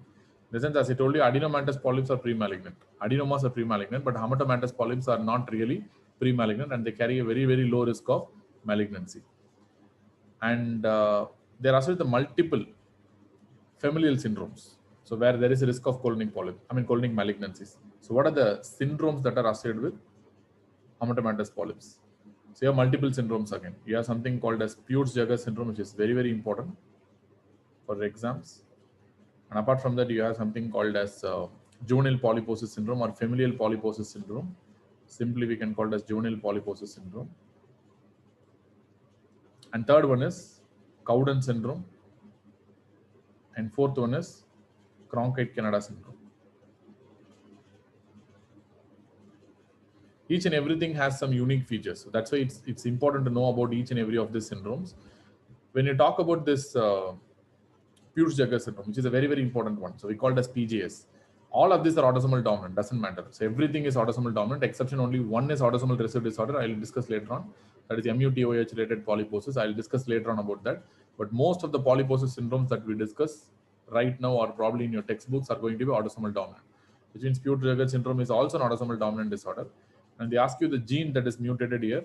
It is LKB1. That's the gene that is mutated, which is otherwise referred to as something called as STK11. That is present in chromosome number 19. That's where it is seen, this gene. So typically in exam, you need to know that it's due to LKB1 mutation, which is seen in chromosome number 19. So there is another important one gene that is present in chromosome number 19, which are common exam targets are DMPK1. That is dystrophic of myotonica protein kinase gene that is important for developing myotonic dystrophy type 1. And apart from that, you have some Notch1 gene mutation also. That is important for developing a disease called CADASIL. That is also present in chromosome 19 only. So LKB1 gene is also present in chromosome 19. So that results in development of Peutz-Jeghers syndrome. So these are the three importance of chromosome 19 that you need to know for exams. Apart from that, clinically, you will have less than 20 polyps. Not more than that. Remember, more than 100 polyps usually goes towards a familial adenomatous polyposis. That is completely different disorder with a very, very high malignant potential. But this is a disorder that that will not have more than 100, but will be usually having less than 20 polyps. Most common location of these polyps are in the jejunum. Very important point. Clear? Most common location of these polyps are in the jejunum. And lifetime risk of developing a colorectal cancer. Whenever I write a CRC, it means a colorectal cancer. Lifetime risk of developing colorectal cancer is approximately 40%. Remember, it's an overall risk. These polyps basically have a low malignant potential, but overall risk of developing CRC by cumulative changes throughout the life is approximately 40%. So they're also going to increase the risk of small bowel cancer, which means they're not only going to have colorectal cancer risk, they're also going to have increased risk of developing small bowel cancer. And apart from that, there are some extra-intestinal features as well. So these are the intestinal features that we talked about, but these patients will have some extra-intestinal features as well. Almost 95% of the patients will have some sort of extra-intestinal features associated with Peutz-Jeghers syndrome. And the classic extra-intestinal manifestation is mucosal hyperpigmentation. This is a very common image that you see in almost all clinical textbooks and pathology textbooks. Mucosal hyperpigmentation, especially that is seen in the lips, buccal mucosa, and even that can extend to the palms and soles. That can extend in the palms and soles. You know how it looks like.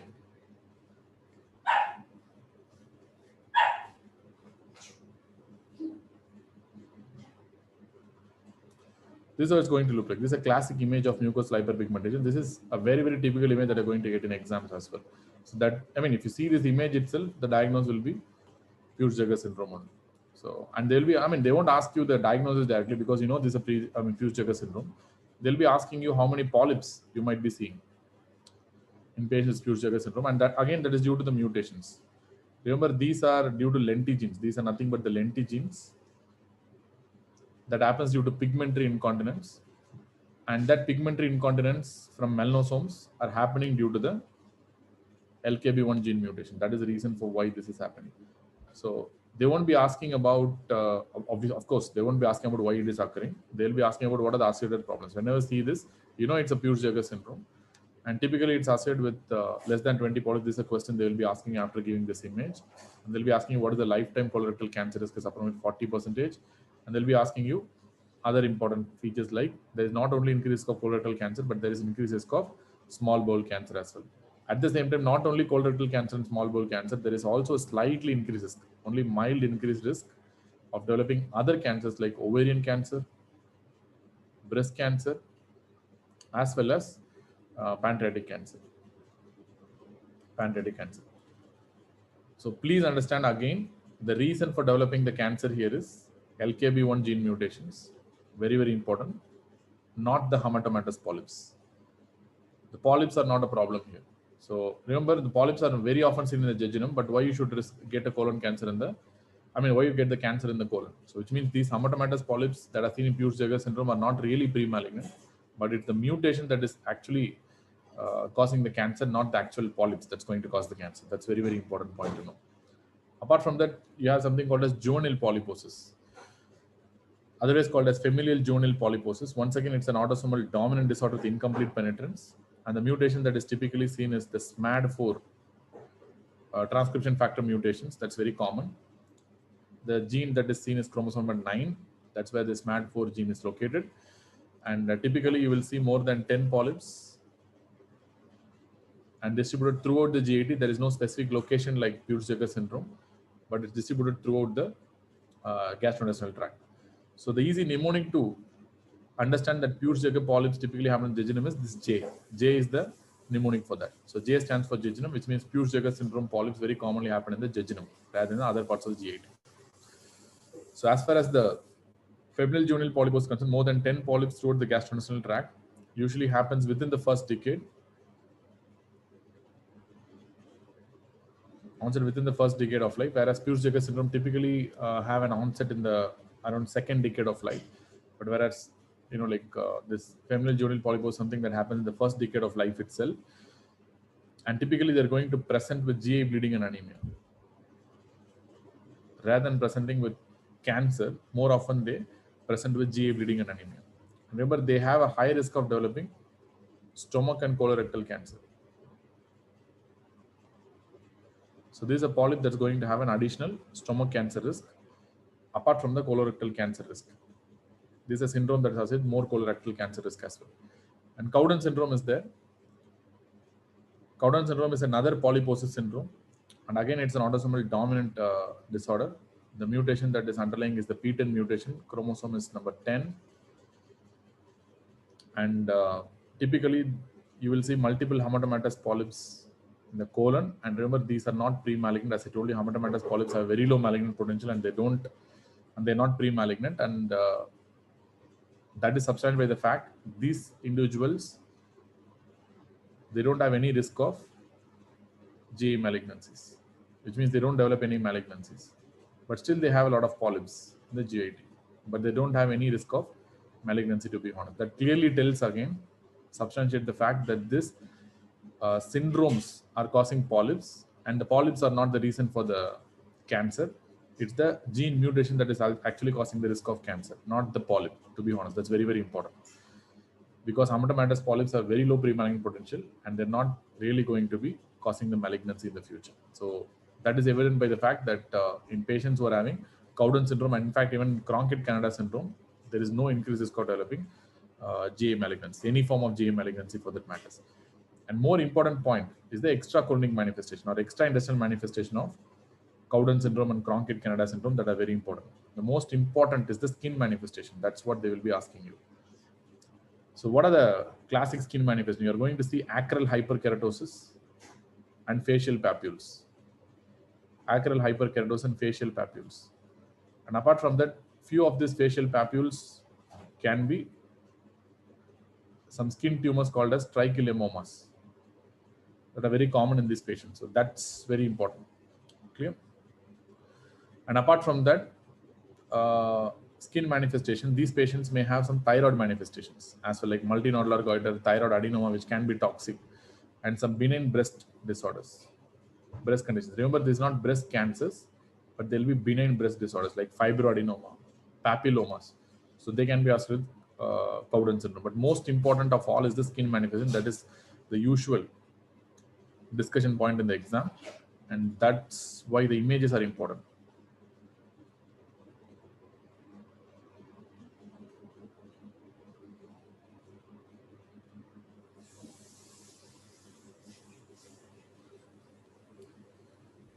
So usually it will be characterized by this kind of pits in the palms and soles, and at the same time you will have this kind of multiple, like small papular and hyperkeratotic lesions that are present in the skin, especially in the peripheral areas. That's defined as something called as acral hyperkeratosis and facial papules, very characteristic of Cowden syndrome. Skin manifestation is extremely important in patients with Cowden syndrome, and especially when they give a patient who's having a colonic polyp and they're having this kind of skin papules, you go for Cowden syndrome, straightforward.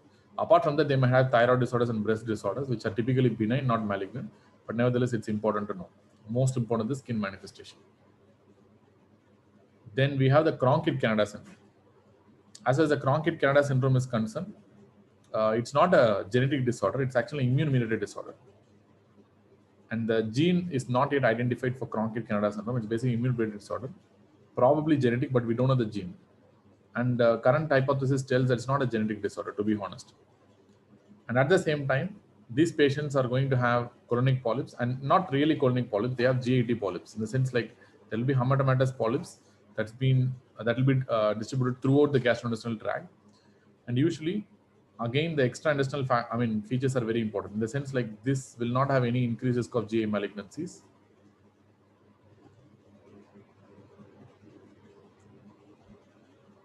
GA malignancies, which means the extra-intestinal features are going to be very important again. So it's typical triad that I used to describe for patients with Cronk Canada syndrome. One is the hyperpigmentation, but it will be more of a diffuse hyperpigmentation rather than that of a spotty hyperpigmentation, Peutz-Jeghers syndrome. So especially in the peripheral areas, you will have hyperpigmentation. Then very characteristic, they will have alopecia, and they'll have nail changes, especially nail dystrophy, nail atrophy is what we call. This is a characteristic triad. So skin, nail, and hair changes. So that's what is associated with Cronk Canada syndrome. So let us see an image again.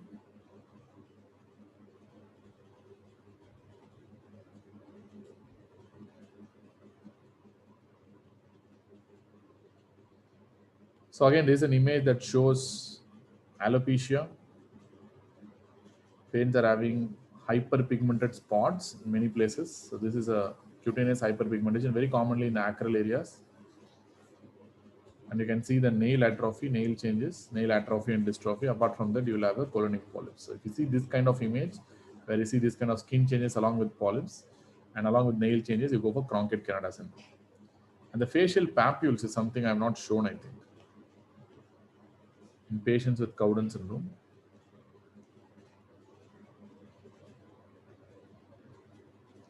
These are the typical facial papules. You can see these are yellowish papules that are seen on the face below the eyelids in this patient, and in the lips also you can see a lot of papules, yellowish papules that give rise to a cobblestone appearance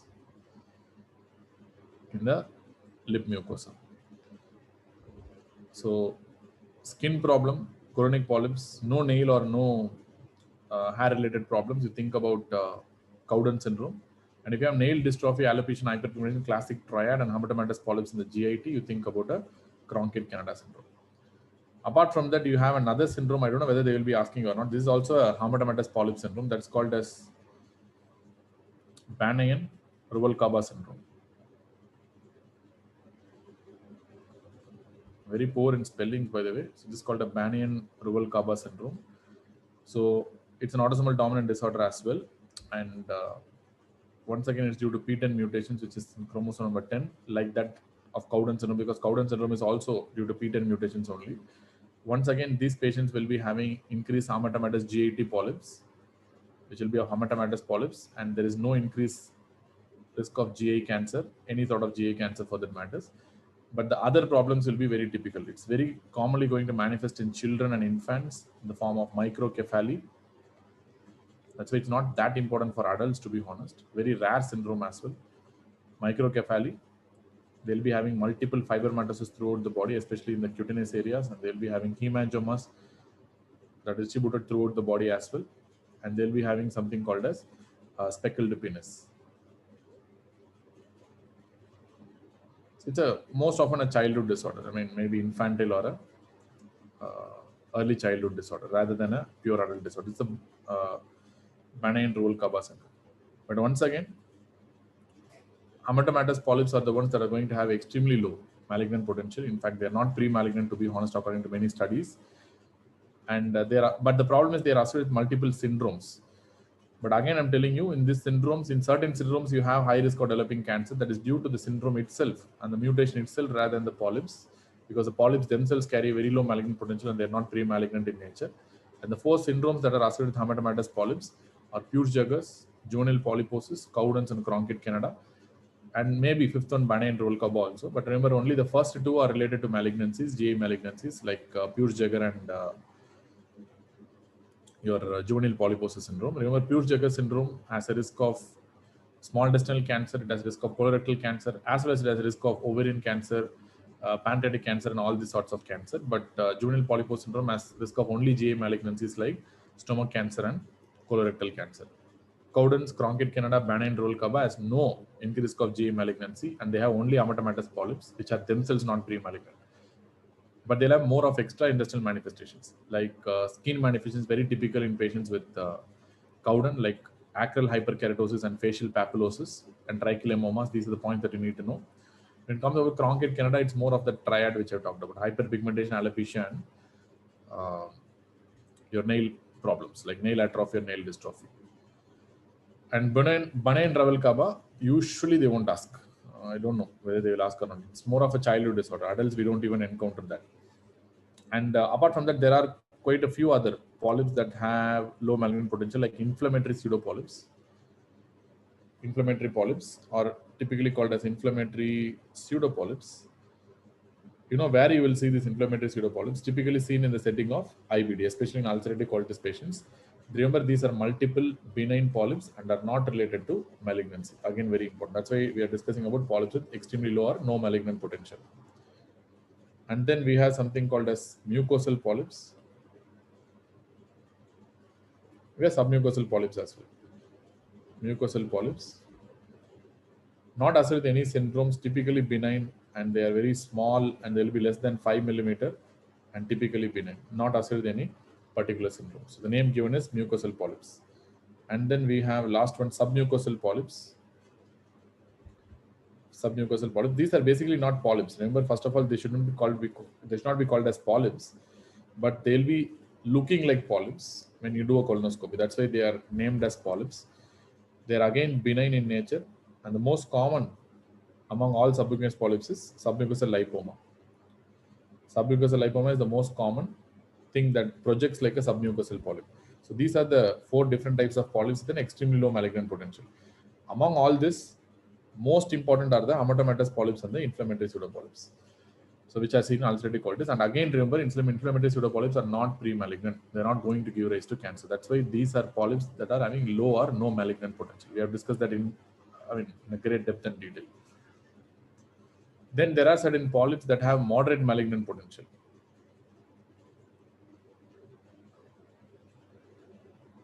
Moderate malignant potential. So in a sense, they carry some malignant potential. So in that we have something called hyperplastic polyps. Number one, hyperplastic polyps. Then we have something called sessile serrated polyps. Then you have serrated adenoma. So there are three different types of polyps in this. And again, there are no, any syndromes that are associated with this hyperplastic polyps or sessile serrated polyps or serrated adenoma. But we need to know some important few points.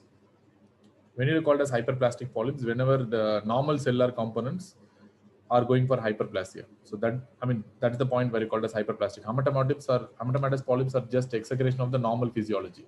In the sense they are normal anatomy, it's just seen like kind of an exaggeration. So that's a hematomatous polyp. The hyperplastic is something like there will be more proliferation of cell, there will be hyperplasia of cellular components, which typically is going to give rise to a sawtooth or a serrated pattern of the cryptepithelium. It was studied in pathology. So remember, they have very low risk of malignancy. So usually they will be small, less than 5 millimeter, and they have reduced malignant potential, very low risk of malignancy, not substantially high, and very common in the rectosigmoid area, distal colon. Rectosigmoid is the most common site. Again, hyperplastic polyp is the diagnosis that is based on histology, not based on your colonoscopic appearance. These polyps also look like adenomatous polyps only. And then we have something called sessile serrated polyps. Sessile serrated polyps. Usually they'll be more than 5 millimeter in size, and they have a little bit higher malignant potential compared to the hyperplastic polyps. Approximate malignancy risk is 5% to be honest. Rather than seeing in the distal colon, they are typically seen in the ascending colon, most commonly, proximal colon. And as the name suggests, these are sessile lesions.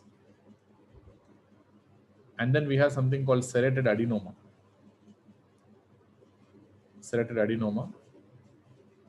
Usually, very often, they will show dysplastic changes. Dysplastic changes with serrated architecture. They will be having serrations, and at the same time, they will be showing some element of dysplastic changes as well. Again, the risk of malignancy is a little high, and again, the malignant potential is approximately 5%, and very commonly found in the rectosigmoid, distal colon, most common location. So hyperplastic polyps, rectosigmoid, serrated adenoma, rectosigmoid, sessile serrated polyps, very commonly seen in the ascending colon. So these are the three different types of polyps that have a kind of a moderate malignant potential. Then we have certain polyps which have very high malignant potential. That's very important.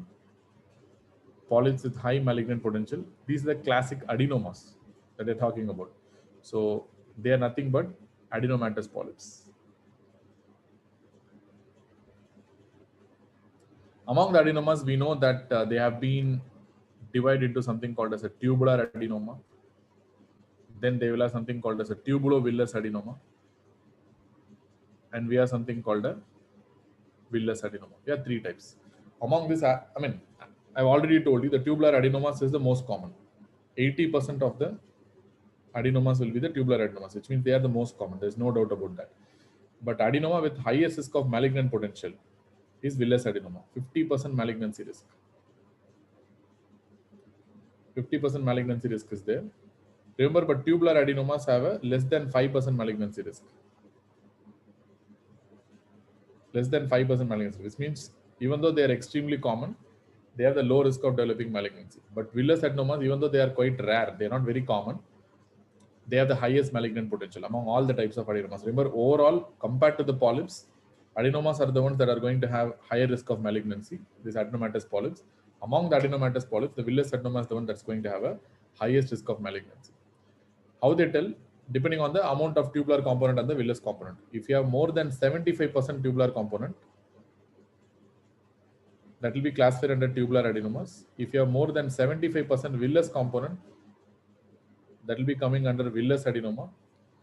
If you have like villus component in the range of 25 to 75% villus component, that will come under tubulovillus polyps.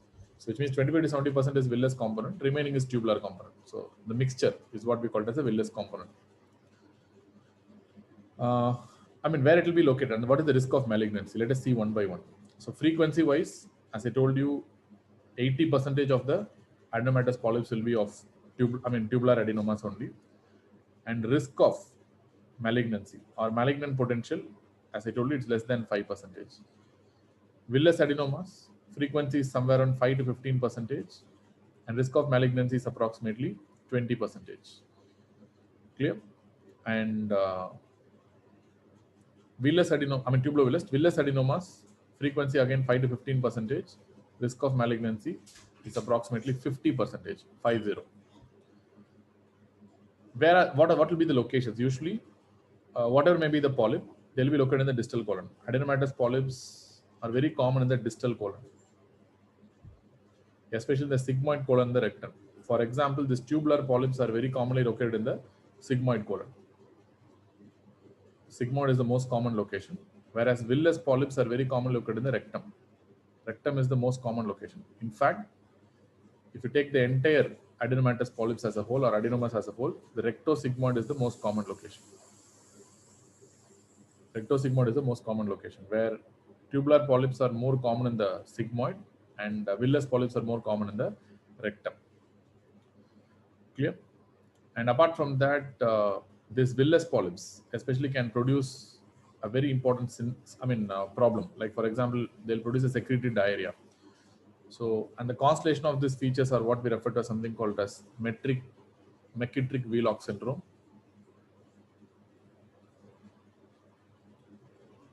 What do you mean by this McKittrick-Wheelock syndrome? So, especially large villus adenomas will result in the development of secretory diarrhea, as we discussed already. Apart from that, they'll be having protein-losing enteropathy because they secrete mucin. Once you lose a lot of mucin through the stools, so they'll result in development of protein-losing enteropathy. And because of that, they'll be developing hypoalbuminemia. One of the important causes of hypoalbuminemia is protein-losing enteropathy.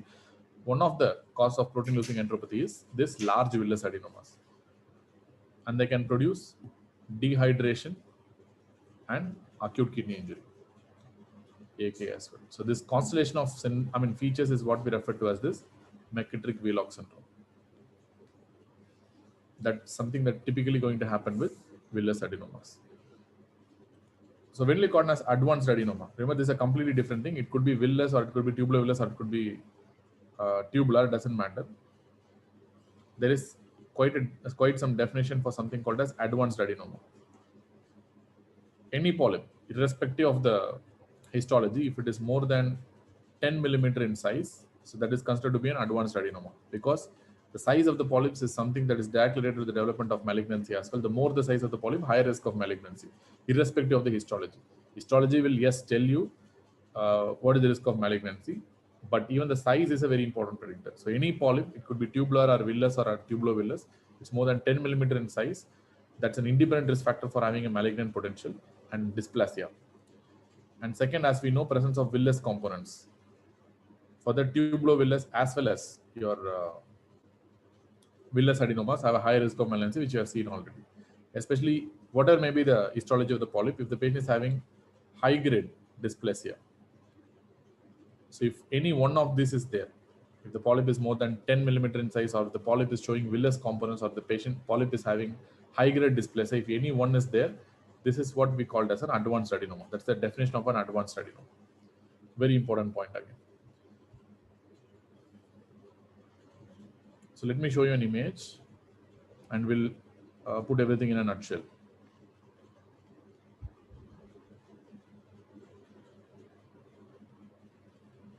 So we know this. So this is a normal mucosa, and this is a this polyp is nothing but a mucosal overgrowth. So this is a tubular polyp.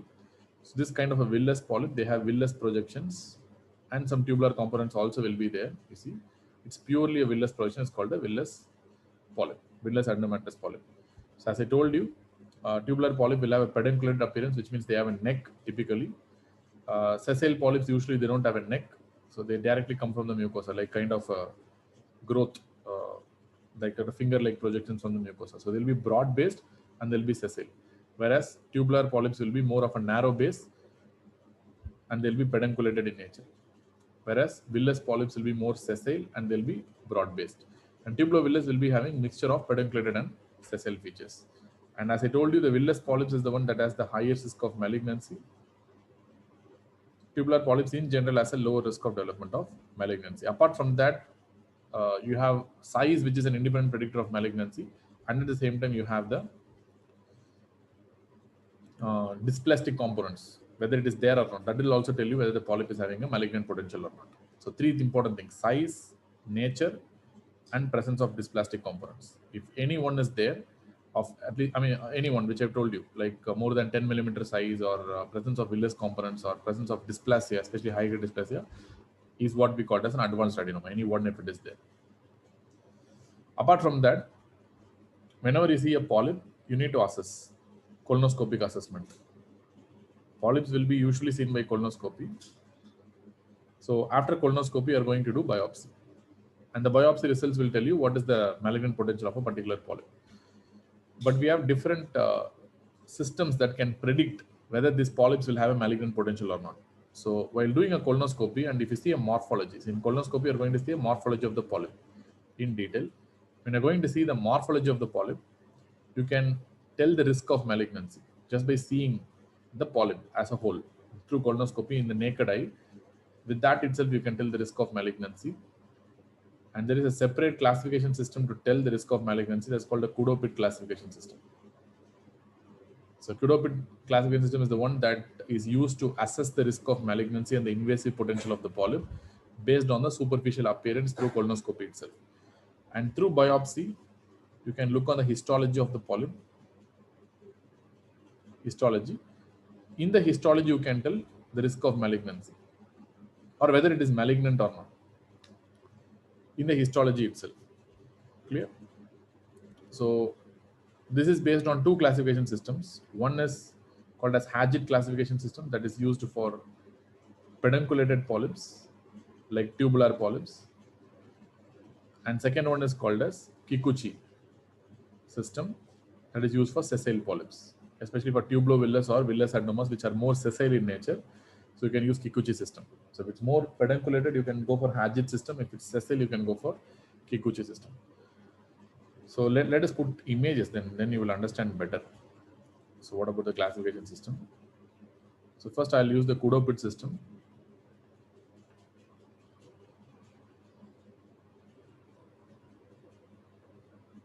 So this is a Kudopit system. The first one, even though the arrangement is different, let me show you one point. I think it's in reverse, I guess. Okay, so we'll draw from reverse. The first one is the type 1 pattern. Type 1 pattern are classically rounded pits. Whenever in a polyp, you see this kind of rounded pit. This is a pit pattern 1, round pits over the polyp, especially when you zoom and see in the colonoscopic image. If you see this kind of round pits over the polyp, usually that is suggestive of a normal mucosa.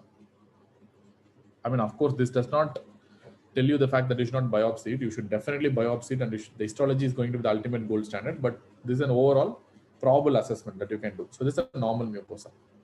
Usually, whenever you see this thing, you either decide to remove the polyp and send for histology, or if the patient is having a low risk, which means the patient does not have any risk factors for colon cancer, then you can just leave them without any treatment, no treatment needed. Suppose the patient is not having family history, patient is not having any polyposis syndromes, patient is not having any other high risk factors for developing colon cancer, then this kind of patients can be just left alone. But ultimately, if you want to confirm whether it's malignant or not, it's better to do a polypectomy, send the sample for biopsy. That's going to be the ultimate gold standard. But in general, this is something that need not be treated, normal mucosa. And then we call it as asteroid pit. This is a type 2 pit pattern. Type 2 we call it as asteroid pit. You can see the pits will be in the shape of asteroids. So if you zoom and see, you can see this is kind of asteroid pits you see. Whenever you see asteroid pit, again it is supposed to be a non-neoplastic growth. In the sense, usually that is suggestive of a hyperplasia. Hyperplasias will produce this kind of non-neoplastic pits. Again, if you do not really have any risk factors for malignancy in the patient, you do not treat this. Can just leave them off. And the third type of pit pattern, I think it's a kind of rounded pit. So even the order is reversed. So I'm going to write here. So this is a third type of pit pattern called as rounded pits, tubular or rounded pit. That is usually smaller than normal. So which means if you see here, this is a round pit. This is also a round pit. But when you compare to the previous one, the type 1, this is a little smaller. So that's why it's called a type 3S. It's compared to the normal, it will be a small pit. It will be a tubular or a round pit, but it will be smaller than normal, what we have seen in the type 1. So usually suggestive of a neoplastic proliferation. Usually you go for something called endoscopic mucosal resection, EMR, or simply called as polypectomy. It's called as endoscopic mucosal resection. That's the treatment. And then fourth one, we have type 3L. So these are larger pits. It could be tubular or round, but it is larger than normal. So, definitely this is bigger compared to the initial one we have seen, which is normal. So again, it is neoplastic in nature, and the treatment will be EMR, endoscopic mucosal resection, and send the sample for histology to see for any degree of dysplasia. And this is a type 4 pattern. Type 4 pattern, which is typically described as dendritic or gyrus-like. It looks like brain gyre, isn't it? So dendritic or gyrus-like. So once again, it is 100% neoplastic. And again, the treatment will be endoscopic mucosal resection, EMR, because it's likely to be neoplastic. This is the final thing. This is a type 5 pattern, which tells you there could be a deep invasion. So where the patient will be, will be having polyps that are having an amorphous pattern or no structure on the surface, which means you cannot put under any particular thing like type 1 or 2 or 3 or 4, whatever we discuss, it will not come under any type, which means it's non-structural and more amorphous distribution. So that's what we call non-structural. So once again, it's highly neoplastic, definitely neoplastic. And usually there will be a deep invasion, plus or minus deep invasion in this, which means previously we have discussed type 3 and 4. Type 3 and 4 generally will have generally will not have invasion, and they'll be limited to the mucosa. But this is something that is usually associated with mucosal invasion, and it can penetrate the submucosa. Not only on the mucosa, it can penetrate the submucosa, and they can have a deep invasion as well. That is the reason the treatment of this is highly questionable.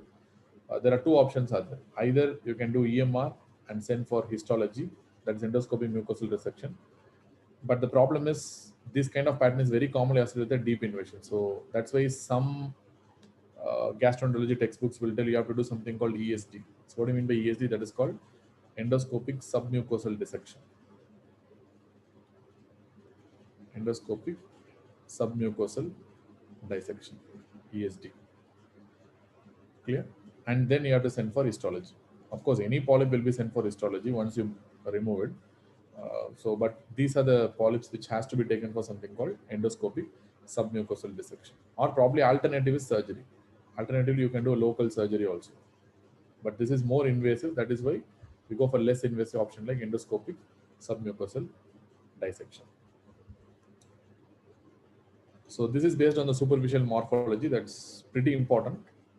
So type 1, small rounded pits, as you see here, rounded or tubular pits which are little small, and this is a normal pattern, no treatment needed. Pit pattern 2, as I told you, it's more of asteroid kind of a pit. Usually again no treatment needed because it suggests hyperplastic pits.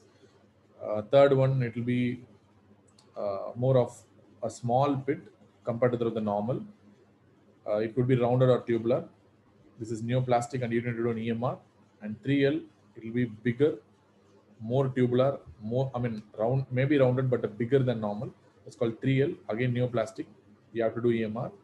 And type 5, it's like a dendritic. It looks like a brain, isn't it? It looks like a brain tissue when you look on the top. So when you have a gyratic or dendritic pattern like this is more suggestive of a type 4 pattern, again neoplastic. You need to remove through endoscopic mucosal resection, EMR. 5 is the one that's going to have a high risk of malignancy as well as more deeper invasion of the polyp. So typically it doesn't have any architecture at all. So it does not fit into any of the previous 5 architecture we have seen. That's why this treatment is quite questionable, but it's better to do ESD, endoscopic submucosal dissection for this kind of polyps. So this is the Kudopit classification. You might get or you might not get, I'm not very sure, but at least the name is very important. That's a Kudopit classification. So then we need to discuss on the two other classifications, Haggett classification and you have Kikuchi level. So for that, let me insert two more images.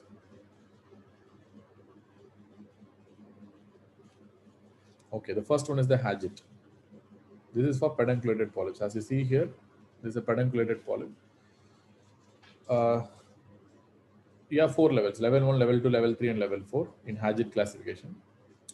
As far as level 1 is concerned, it will be limited to the head. So remember, these are mucosal overgrowths only, and it will be limited to the head of the polyp. It will not go into the intestinal wall.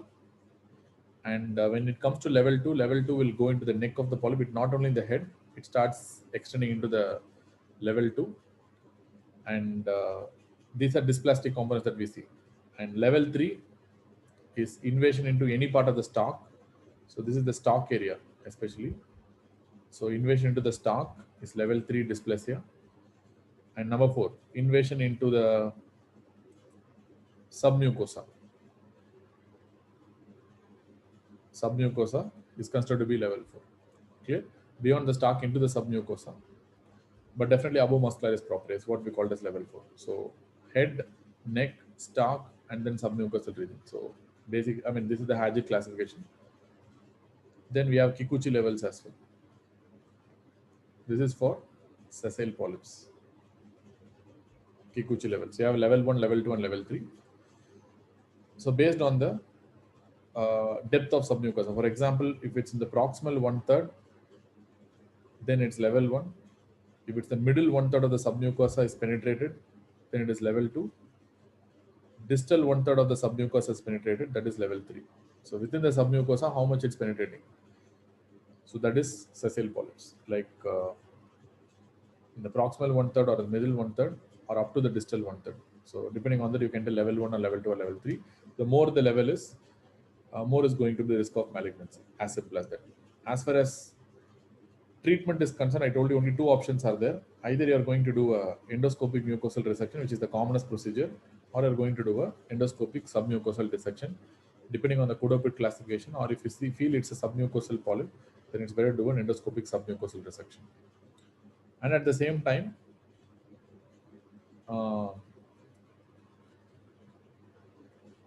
when do you do a screening colonoscopy? How frequently do you do a screening colonoscopy in patients with polyps? So depending on the histology of the polyp. So based on the histology of the polyp, how frequently do you do a screening colonoscopy? So one is hyperplastic polyp, that is less than 10 millimeter in size, and it is present in the rectum or the sigmoid colon. You need to do colonoscopy once in 10 years, like routine general population only. If the first colonoscopy is normal, then the next colonoscopy will be done in 10 years, once in 10 years. So that's the number 1. If the histology is showing low risk adenoma. Low risk adenoma. So what do you mean by low risk adenoma? 1 to 2 polyps are there, all less than 10 millimeter. Both of the polyps, if it's there, it's less than 10 millimeter in size. Plus, there is no intraepithelial neoplasia. Clear? No intraepithelial neoplasia. If there is intraepithelial neoplasia, you need to grade based on Haggett's classification. Haggett's and Kikuchi, as we told you, it's dependent on the invasion based on the intraepithelial neoplasia. And if they don't have intraepithelial neoplasia, then it can be done once in 5 to 10 years. Again, guidelines are not strong. The patient is having a high risk neoplasia, high risk adenoma. High risk adenoma. Then in this setting, if the patient is having 3 to 10 polyps, at least one polyp more than 10 millimeter, at least one polyp more than 10 millimeter, or if you have one villus or tubulovillus polyp, which means if there is a villus component, tubulovillus polyp, or one polyp with high grade dysplasia, one with high grade dysplasia. So any one, if it is there, you call it as a high risk adenoma, which means 3 to 10 polyps, or polyp with size more than 10 millimeter, or any villus component if it's present in the polyp, or if there is a high grade dysplasia present even in a single polyp, that is considered to be a high risk adenoma. So already we have discussed these 3 points under the heading of advanced adenoma, I told you. So same thing we are writing here. So if this is the case, then you need to do a screening colonoscopy every 3 years. In the next 3 years, you need to do another screening colonoscopy. Number 4, if you have more than 10 adenomas, you need to look for familial syndromes, as I told you. Multiple polyps more than 10, you need to think about familial syndromes. Usually, most of the times, you need to screen within 3 years. Within 3 years is what? And again, depends on the type of syndrome that you see. You have to do the screening colonoscopy. But very often, you will do the next colonoscopy within 3 years mark. And again, this particular duration will depend on the type of the polyposis syndrome. So this is a very important one. So just a single hyperplastic polyp less than 10 millimeter, like routine once in 10 years. If it's 1 to 2 polyps all less than 10 millimeter and no intraepithelial neoplasia, do once in 5 to 10 years. If it's a high risk adenoma, like 3 to 10 polyps is a high risk adenoma, is a high risk state. And any polyp more than 1 centimeter or 10 millimeter is a high risk state, or any polyp showing villus component is a high risk issue. And if any polyp showing high grade dysplasia is also high risk, and it hasn't screened within 3 years. And if you have more than 10 adenomas, again, it's very high risk. You need to look for familial syndromes. In this setting, you have to do the next colonoscopy most of the time within the next 3 years. And we have some adenomatous polyposis syndromes, which I have not discussed actually. That's a blunder, because we have discussed on adenomatous polyps, but there are quite a few syndromes that are linked to adenomatous polyps. This should have been discussed. Before discussing the Codobit classification, this is something should have been discussed. And in this, the most important is going to be the FAP. That is called familial adenomatous polyposis. Autosomal dominant disorder, mutation in something called as APC gene, adenomatous polyposis coli gene. And remember, 25% of the cases may be sporadic, which means it may not be inherited. So 75% is inherited, autosomal dominant fashion, but 25% of the patients may have a sporadic disease with maybe mutations that are new, not familial origin. So, but the most common mutations will be seen in the adenomatous polyposis coli gene, which is present in chromosome number 5. Out of all the genes, this is the most important. Chromosome number 5, because it harbors the APC gene. It's very important for both colon cancer as well as FAP syndrome. So usually what will be the number of polyps? More than 100 polyps will be seen any time. If you see more than 100 polyps in the GIT, that is FAP. There's no doubt. That single point is enough to tell it's a familial adenomatous polyposis. It will be seen throughout the GIT. No specific location will be seen in the entire GIT, but maybe a slight preponderance to the colon, most commonly in the colon, but will be distributed throughout the entire GIT. So usually patients will develop polyps within third decade of life. Most of the patients will be asymptomatic, but almost invariably all 100% of them will go to colon cancer if you don't treat them, or if you don't follow them, or if you don't treat them. There is a 100% risk of developing colon cancer. 100% risk. Even though there are variants of FAP which shall be discussed, but a classic FAP has a 100% chance of developing colon cancer. And there are some extra-intestinal features that are associated familial adenomatous polyposis. The most important one is the CHRP. So what is the CHRP? It's called as congenital hypertrophy of the retinal pigment epithelium. So let me show you that image. So this is something that might be asked.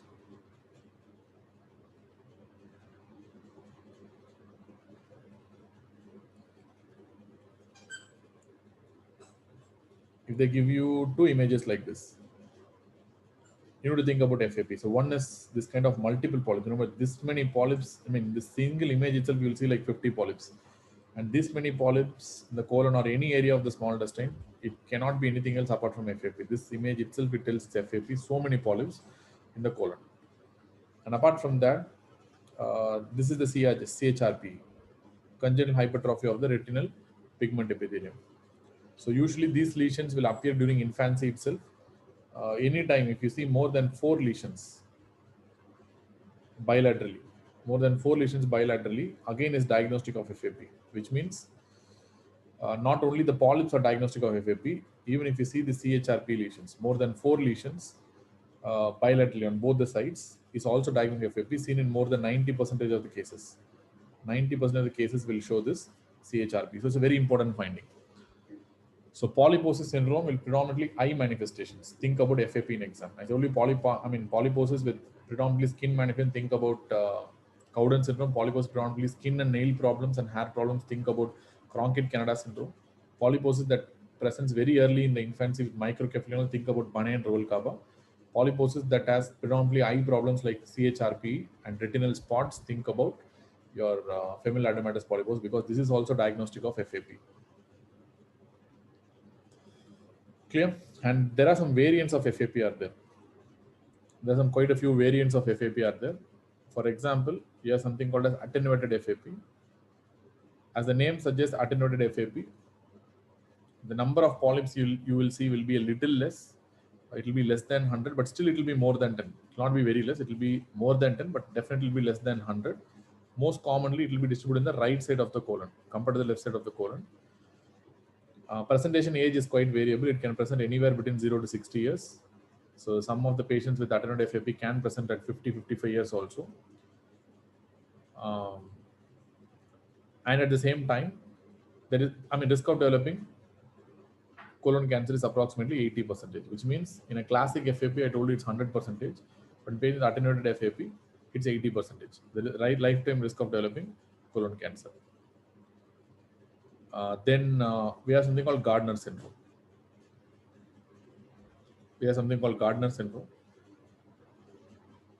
Gardner syndrome is like an FAP, that is a familial adenomatous polyposis. Along with that, you will have some extracolonic tumors.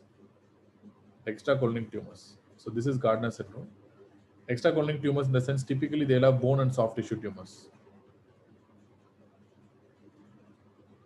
Bone and soft tissue tumors like osteomas, desmoid tumors, lipomas, fibromas, even sebaceous cysts, multiple sebaceous cysts. So that's called as Gardner syndrome. So usually, whenever there is an osteoma or a desmoid in exam, along with polyposis, you think about a Gardner syndrome. It's nothing but an FAP. It's a classic FAP along with multiple extracolonic tumors, especially bony and soft tissue tumors. Then we have something called as Turcot's syndrome. Turcot syndrome usually will be having brain tumors. It's like FAP and brain tumors. FAP with brain tumors. And if they ask you the most common brain tumor that is associated with Turcot syndrome, FAP-related Turcot is going to be medulloblastoma.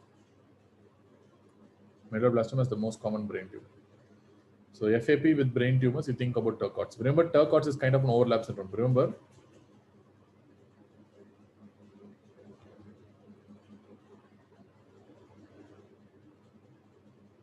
so between two syndromes, Turcots is basically a kind of an overlap syndrome.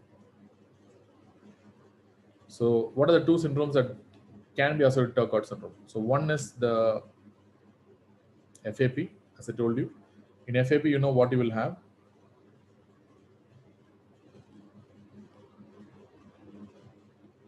In FAP, what you're going to have? You're going to have polyposis.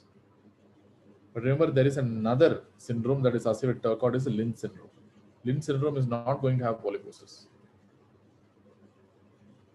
But remember, both are going to have colorectal cancer. So Lynch syndrome, FAP also give rise to colorectal cancer. Lynch syndrome also give rise to colorectal cancer. There's no doubt about that. Both are going to result in development of colorectal cancers. And again, Turcot syndrome is also a syndrome that's going to associate colorectal cancer. But if it's related to FAP, very commonly they'll be having associated brain tumors. If it's associated with Lynch syndrome, very commonly they'll be associated with if you have brain tumors, that's why you call Turcot. So whenever you have additional brain tumors, that's why you call it as Turcots. So that brain tumor, suppose if it's FAP related Turcot, then you will have medulloblastoma as a very common brain tumor, as I discussed already. If it's a Lynch syndrome related Turcot, then you will be having gliomas as the most common brain tumor. Which means in exam, so how will you sort out this? So if you have a colorectal cancer patient with a brain tumor, will be called as Turcot syndrome. So that is the definition of Turcot syndrome. Suppose if Turcot syndrome is associated with FAP, patient will be having polyposis. If the patient is having Lynn syndrome, the Turcot is associated with Lynn syndrome, then the patient will not have polyposis, and the mutations also will completely differ. You know what are the mutations in patients with Lynn syndrome? In Lynn syndrome, usually they'll be having this mismatch repair genes, MLH1, MLH6, MLH1, MSH2, MSH6. These are mismatch repair gene mutations, and there will be no APC gene mutations in patients with Lynn syndrome, and there will be microsatellite instability. Whereas patients with FAP, familial adenomatous polyposis, there will be no microsatellite instability because there are no DNA mismatch repair gene mutations, and there will be APC gene mutations. So this is how you differentiate the Turcot syndrome. So whenever a colorectal cancer is associated with a brain tumor, think about a Turcot syndrome. Turcot may be associated with FAP or Lynch. If it's a Turcot with polyposis, go for Turcot with FAP. If a Turcot without polyposis means it's usually a Lynch. Lynch will have no APC mutations, usually have microsatellite instability because of the DNA mismatch repair gene mutations. FAP typically will have APC gene mutations, and there will be no microsatellite instability or mismatch repair gene mutation. So you can imagine that Turcot syndrome is a kind of a overlap syndrome between your FAP and Lynch syndrome. So that's why I told you whenever you have Turcot syndrome, since we are talking about FAP here, the brain tumor that will be more commonly associated with FAP related Turcot is medulloblastoma. There are three variants of FAP: attenuated, Gardner's, and Turcot's attenuated, lesser risk of colon cancer, lesser polyps compared to the classic FAP, and presentation may be a little late. So these are three things that you need to know. 80% risk of colon cancer lifetime. And Gardner's FAP with extracolonic bony and soft tissue tumors like desmoid or probably osteomas. And Turcot is nothing but a CRC with brain tumor is what we call Turcot. FAP related Turcot means most common brain tumor is going to be medulloblastoma. So these are the three things that you need to know. Apart from that, you have another syndrome apart from FAP that is called MUTOH, because this is due to mutation of the MUTOH gene. So this is called MUTOH associated polyposis syndrome. Associated polyposis. Why this is important? Because this is the only syndrome that is autosomal recessive. I think I told you this point in the beginning of the very beginning of the discussion itself. Why this is important? Because it's the only polyposis syndrome with autosomal recessive inheritance. And again, the risk of developing colorectal cancer is approximately 100% at age of 60. By age of 60, almost everyone will have colon cancer. Again, it's a multiple polyposis syndrome. Clear? Very, very important point. So there are two syndromes that are associated with adenomatous polyps. One is FAP and second is going to be the MUTOH associated polyposis syndrome. Remember, among all the polyposis syndromes we have discussed from the beginning, the only polyposis syndrome that is associated with autosomal recessive inheritance pattern is your MUTOH associated polyposis. Remember, everything is autosomal dominant. I think I told you, FAP is also autosomal dominant. So when it comes to syndromes related to polyps, so hematomatous polyps related to syndromes, and your adenomatous polyps are related to some syndromes. What are the hematomatous polyps related syndrome? You have Peutz-Jeghers, then you have familial hematomatous polyposis, familial juvenile polyposis syndrome, then you have Cowden, Cronkite, Canada, Banai, and Roll-Kaba. Then syndromes related to your adenomatous polyps, one is FAP and second is MUTOH associated polyposis. Among all, MUTOH associated polyposis is the one that is autosomal recessive, everything else autosomal dominant. And apart from that, Cronkite Canada is not inherited, to be honest. It's more of an inflammatory condition, which I have also discussed that. And FAP has three variants, I told you: Gardner's, Turcot, and we have attenuated FAP as well. So the differences between all these three things we have discussed already. Then we are moving on to something called as colon cancer, so which is also quite important. So before going to the colon cancer, we need to know the risk factors for colon cancer. That the Lynn syndrome is very important, which I'll discuss in great depth and detail later on. But before that, we need to talk about something about colon cancer and its risk factors. Remember, colon cancer is the third most common cancer overall. Remember, in males, lung and prostate cancer are going to be the first, and prostate and lung are going to be the first and second respectively. And in females, the breast and the lung are going to be the first and the second respectively. Colon cancer in both males and females, it's going to be the third most common cancer, after the lung, prostate and lung in men, and breast and lung in women. But remember, again, the data will be widely variable because colon cancer risk is also related to the diet and all this lifestyle. So depending on the changes in the diet and lifestyle in different geographic population of the world, you might have different incidence of colon cancer. But nevertheless, overall in the world, if you take WHO, like data tells that it's the third most common cancer overall. And at the same time, usually it's a cancer of elderly. If you see a colon cancer in the younger age group, less than 50 years of age, you think about some syndrome, either a polyposis syndrome or it could be a non-polyposis syndrome like Lynch syndrome. Remember, Lynch syndrome is not a polyposis syndrome. That's a very important point to know. And predisposing factors. So age less than 50 means you're going to think about familial syndromes causing colorectal cancer. And what are the risk factors or predisposing factors?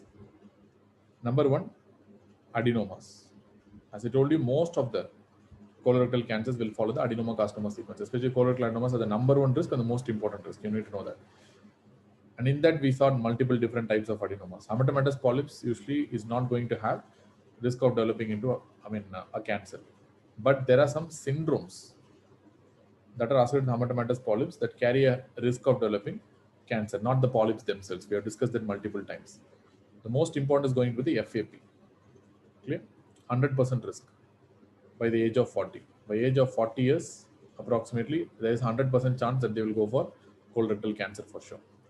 And again, you have HNPCC. Next important is HNPC, that is Lynch syndrome.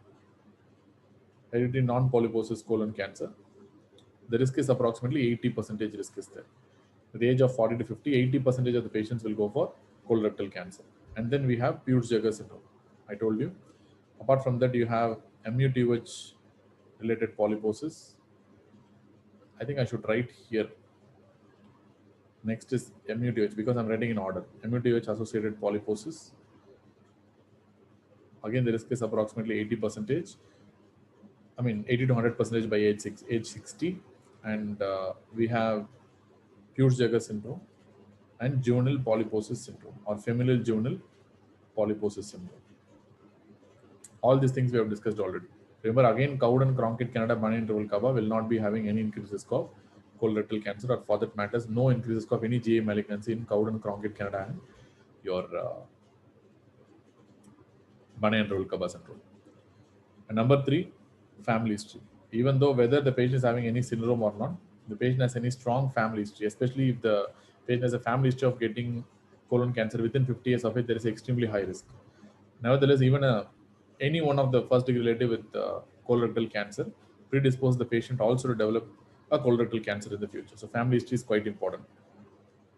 And apart from that, IBD itself carries a risk. Both ulcerative colitis as well as Crohn's disease carries a risk of colon cancer, but it's more with ulcerative colitis. But do not underestimate Crohn's disease. Even Crohn's disease is also having a risk, but lesser risk compared to that of ulcerative colitis. And I told you, pancolitis for more than 8 years or any colitis, ulcerative colitis for more than 15 years. So it's going to have a high risk of development of colon cancer over a period of time. So I told you that already in the previous IBD lecture itself. And apart from that, you have diet and lifestyle that plays a significant role in patients who are developing colorectal cancer due to sporadic onset. In the sense, like there's no particular problem, but sporadic cancers are related to diet and lifestyle only. Like smoking is related to colorectal cancer. Smoking is related to almost all the cancers, except maybe for primary liver cancer to some small extent, and brain tumors. The most important is brain tumors is not related to smoking. Liver cancer, least risk. Apart from that, every single cancer related to smoking in the body.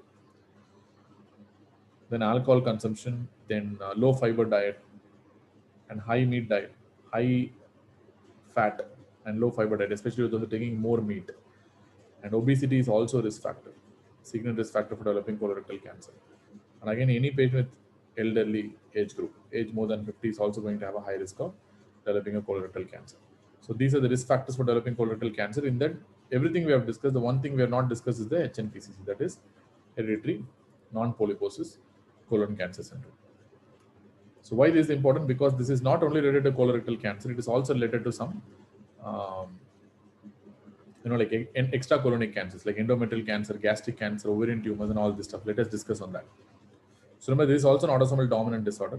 There's no doubt about that. And this is supposed to be the most common cause of inherited colorectal cancer among all. So we have discussed multiple syndromes, but this is the most common cause of inherited colorectal cancer. Most common cause. Usually right-sided cancers, that is ascending colon cancers, are more common than left-sided cancers.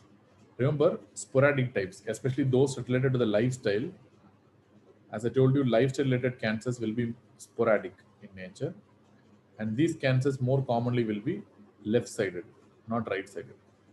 Sporadic cancers are more common. Remember, sporadic is the most common. Syndromic is actually quite rare. Sporadic is the most common type of colorectal cancer that we get. Syndromic and inherited colorectal cancers are rare. Among the inherited cancers, most common is going to be the Lynch syndrome, that is HNPCC. And the side where they get is the ascending colon, usually the right side colons. But in sporadic, more common is on the left side, not the right side. And what is the problem here? It's autosomal dominant. Typically, the problem is in the mismatch repair genes. DNA mismatch repair genes.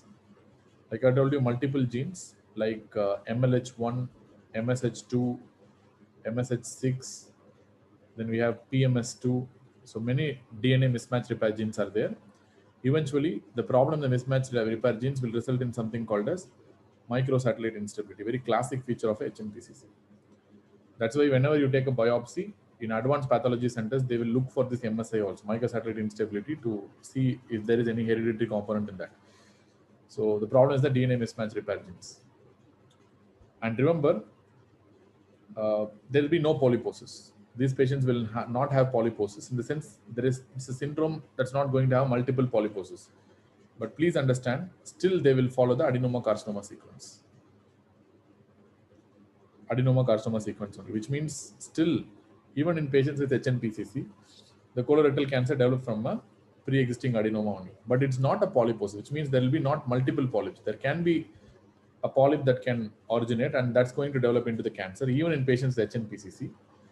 But it's not a polyposis syndrome, which means you're not going to see multiple polyps, like more than 10. So it will be definitely like somewhere around 2, 3, or 4, not more than that. So still it's going to follow the adenoma carcinoma sequence. The one exception where it does not follow adenoma carcinoma sequence is ulcerative colitis, which I have discussed already.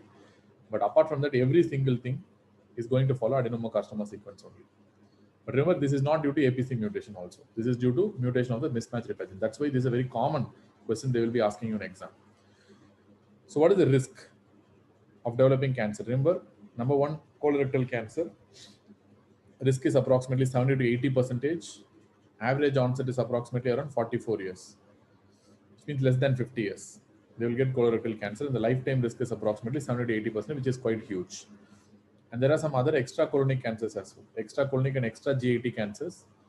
Like you have ovarian cancers, which is the second most common, or if they ask you most common extra colonic cancer in patients with Lynch syndrome, that is endometrial cancer. Endometrial cancer. Endometrial cancer is approximately, incidence is 40%, risk is 40%. Ovarian cancer risk is approximately 10%. And gastric, so stomach cancer risk is approximately 10% again. And patients can get certain urothelial cancers, including bladder cancer, risk is approximately around 10% again. And patients can get small intestinal cancer, small bowel cancer, the risk is approximately 2%. The patients can get brain tumors, risk is approximately 2%. And patients who are having biliary tract tumors, the risk is approximately 2% again. Remember, already I have told you the small proportion of patients who develop brain tumor in relation to Lynch syndrome is what we refer to as a Turcot syndrome. The most common brain tumor associated with Lynch syndrome, in Lynch syndrome related Turcot is, we have discussed already, gliomas. Gliomas are the commonest. Remember, as I told you, 2% of the Lynch syndrome patients will be having associated brain tumors. When you have associated brain tumors with a colorectal cancer, it's called as Turcot syndrome. And the most common tumor that is associated with Turcot related to Lynch syndrome is gliomas, which I have discussed already. If they ask you the most common extracolonic cancer, it's always endometrial cancer, 40%. That's why endometrial biopsy is one of the important screening protocols in patients with Lynch syndrome. Not only the colonoscopy, we also do endometrial sampling as well in patients with Lynch syndrome very frequently. So there are two subtypes. So now we have discussed on the different aspects of Lynch syndrome, but there are two subtypes of Lynch syndrome. So one subtype we have discussed already, that is your Turcot syndrome. So that's associated with brain tumors, we discussed already. Apart from that, we have something called Muir-Torre syndrome. Muir-Torre syndrome, which is considered to be a subtype of a Lynch syndrome, basically. They ask you how will you diagnose. Diagnose is typically based on something called as Amsterdam criteria. Amsterdam 2 criteria. So in exam only the name will be important. If they ask you what is Amsterdam criteria, it's a criteria that is used to diagnose a HNPCC, that is Lynch syndrome. So there are some different criteria that I don't know you really need that or not, but let me write. I don't think, but that will be an exam question nevertheless. So remember, as per the Amsterdam 2 criteria, you should have at least 3 relatives. It could be first degree or second degree or third degree, 3 relatives with colorectal cancer, especially Lynch syndrome associated, Lynch associated cancers. Remember, what are the Lynch associated cancers? Any of this. It could be colorectal cancer or it could be extracolonic cancer as well. Plus, they should have all of the following, which I'm going to tell. What are all of the following? Number one is going to be, out of the 3 relatives we have spoken, at least one should be a first degree relative. At least one should be a first degree relative, like father or mother. That's a first degree relative, right? And then there should be evidence of autosomal dominant inheritance. Evidence of autosomal dominant inheritance, which means at least 2 consecutive generations affected. 2 consecutive generations of individual should be affected. I mean, that tells you no skipping of generations, which means there is evidence of autosomal dominant pattern of inheritance. Out of the 3 relatives that you have discussed, at least one relative should have a diagnosis of colorectal cancer within 50 years of age. At least one relative should have a diagnosis of colorectal cancer within 50 years of age. You should definitely exclude FAP. Because remember, FAP is a polyposis syndrome. That's a completely different situation. Even in patients with Lynch syndrome, you will see polyps, but it will not come under the polyposis syndrome, because only when you see more than 10 polyps, you will put under polyposis syndromes. Otherwise, you're not going to call it as polyposis syndrome. So if you see, in this patients with Lynch syndrome also, you can see polyps in the colon. And again, still they will follow the adenoma carcinoma sequence only. But to rule out FAP, you need to do the screening full colonoscopy, and at the same time, you might be needing some endoscopy also to rule out more than 10 polyps. So which means you need to exclude FAP for sure, because Lynch syndrome patients also can have some polyps in the colon. And you need to have a pathological confirmation. Pathological confirmation that these polyps are having microsatellite instability, which is very characteristic feature of Lynch syndrome, HNPC related cancer. So you have to verify the tumors with pathological examination. So pathological confirmation is required. So if you follow all these things, then you can confidently diagnose a patient with Lynch syndrome. So this is called as Amsterdam criteria. I don't think you really need that, because you have separate criteria for Cowden syndrome, you have separate criteria for Peutz-Jeghers, you have separate criteria for Cronkite Canada, you have separate criteria for Banner and Ruvalcaba, you have separate criteria for familial juvenile polyposis also. So it's impossible literally for an exam to ask all these criteria. They might be asking only the name. That alone you should remember at least. That's called Amsterdam 2 criteria. Or in simplified terms, you need to remember the Amsterdam criteria called as 3-2-1 rule. So what do you mean by the 3-2-1 rule? At least 3 family members should be affected, and at least 2 consecutive generations should be affected. At least 1 relative should be a first degree relative, or at least 1 relative should be affected within 50 years of age. As simple as that. So you can remember like 3-2-1 rule. So what is 3-2-1 rule? At least 3 relatives should be affected. In that, you should have at least evidence of at least 2 consecutive generations should be affected. In that, what is the 1 rule? At least 1 relative should be diagnosed with colorectal cancer within 50 years of age, and at least 1 relative should be diagnosed. Diagnosed colorectal cancer should be a first degree relative. So this is called 3-2-1 rule. Apart from that, you should exclude FAP, and the patient should have a pathological confirmation of microsatellite instability in those tumors. And apart from that, there is another classification system that is available. That's called a revised Bethesda system, which is what is more preferred, because Amsterdam is supposed to have a lower sensitivity and specificity. So that's why we have this revised Bethesda, which is more sensitive and specific compared to that of your Amsterdam 3 criteria. But nevertheless, Amsterdam is something that's very commonly asked in exam. That's why the name alone is important. So now I think we have discussed on the Lynch syndrome also. These are the things that you need to know about Lynch syndrome. So the 2 most important, there are 4-5 important points with Lynch syndrome. Once again, I'll tell you. It's a hereditary syndrome, autosomal dominant, with high penetrance, so at least 2 consecutive generations should be affected. And it's not a polyposis syndrome. Still, you can see polyps, but it will not come under polyposis syndromes because you don't see more than 10 polyps. Still, it follows adenoma-carcinoma sequence, even though it's not a polyposis syndrome. Most important problem is microsatellite instability due to the mutations in the mismatched repair genes, MLH1, MSH2, 6, TMS2. So we have discussed already. And two variants are there, Turcot with brain tumors, and second is we have something called Muir-Torre syndrome. This is all about Lynch syndrome. And then we have some protective factors. So what are the protective factors? So initially we talked about the risk factors for development of colon cancer, but we have some protective factors as well. So what are the protective factors? So number one is exercise and physical activity. Patients who are extremely fit and agile are known to have very little risk of developing colorectal cancer. And if you take high fiber diet and diet rich in vegetables, not meat, having a low risk of developing colorectal cancer. And long-term risk of, colorectal cancer can be reduced by using aspirin or any other COX-2 inhibitors. So sometimes even certain areas you can use COX-2 inhibitors to regress the mucosal. I'll talk about that later on, especially patients who are suffering from FAP, not willing for doing a total proctocolectomy. So those patients, you can even try using COX-2 inhibitors like etoricoxib, because they cause regression of the polyps. And it's been suggested that these polyps, especially adenomatous polyps, are going to have higher expression of COX-2 because of the mutation that they are having. So especially aspirin and other COX-2 inhibitors, if you're going to use for a longer time, it's associated with the reduced risk of developing colorectal cancer. The most important is aspirin. That's a very important question for exam. Long-term use of aspirin is actually considered to be protective for colorectal cancer. So 3 protective things are there: exercise, high fiber diet, low meat diet, and high vegetarian diet.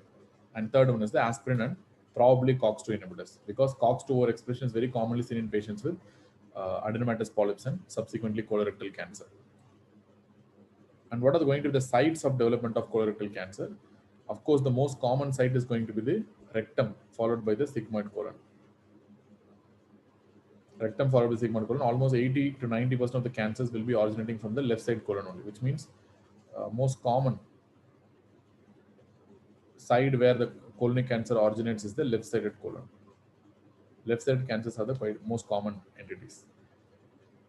So that is the reason why sometimes sigmoidoscopy is used as a screening protocol, not full colonoscopy. But nevertheless, colonoscopy is the gold standard. So if they ask you the least common site, it's the descending colon. Descending colon is the least common site.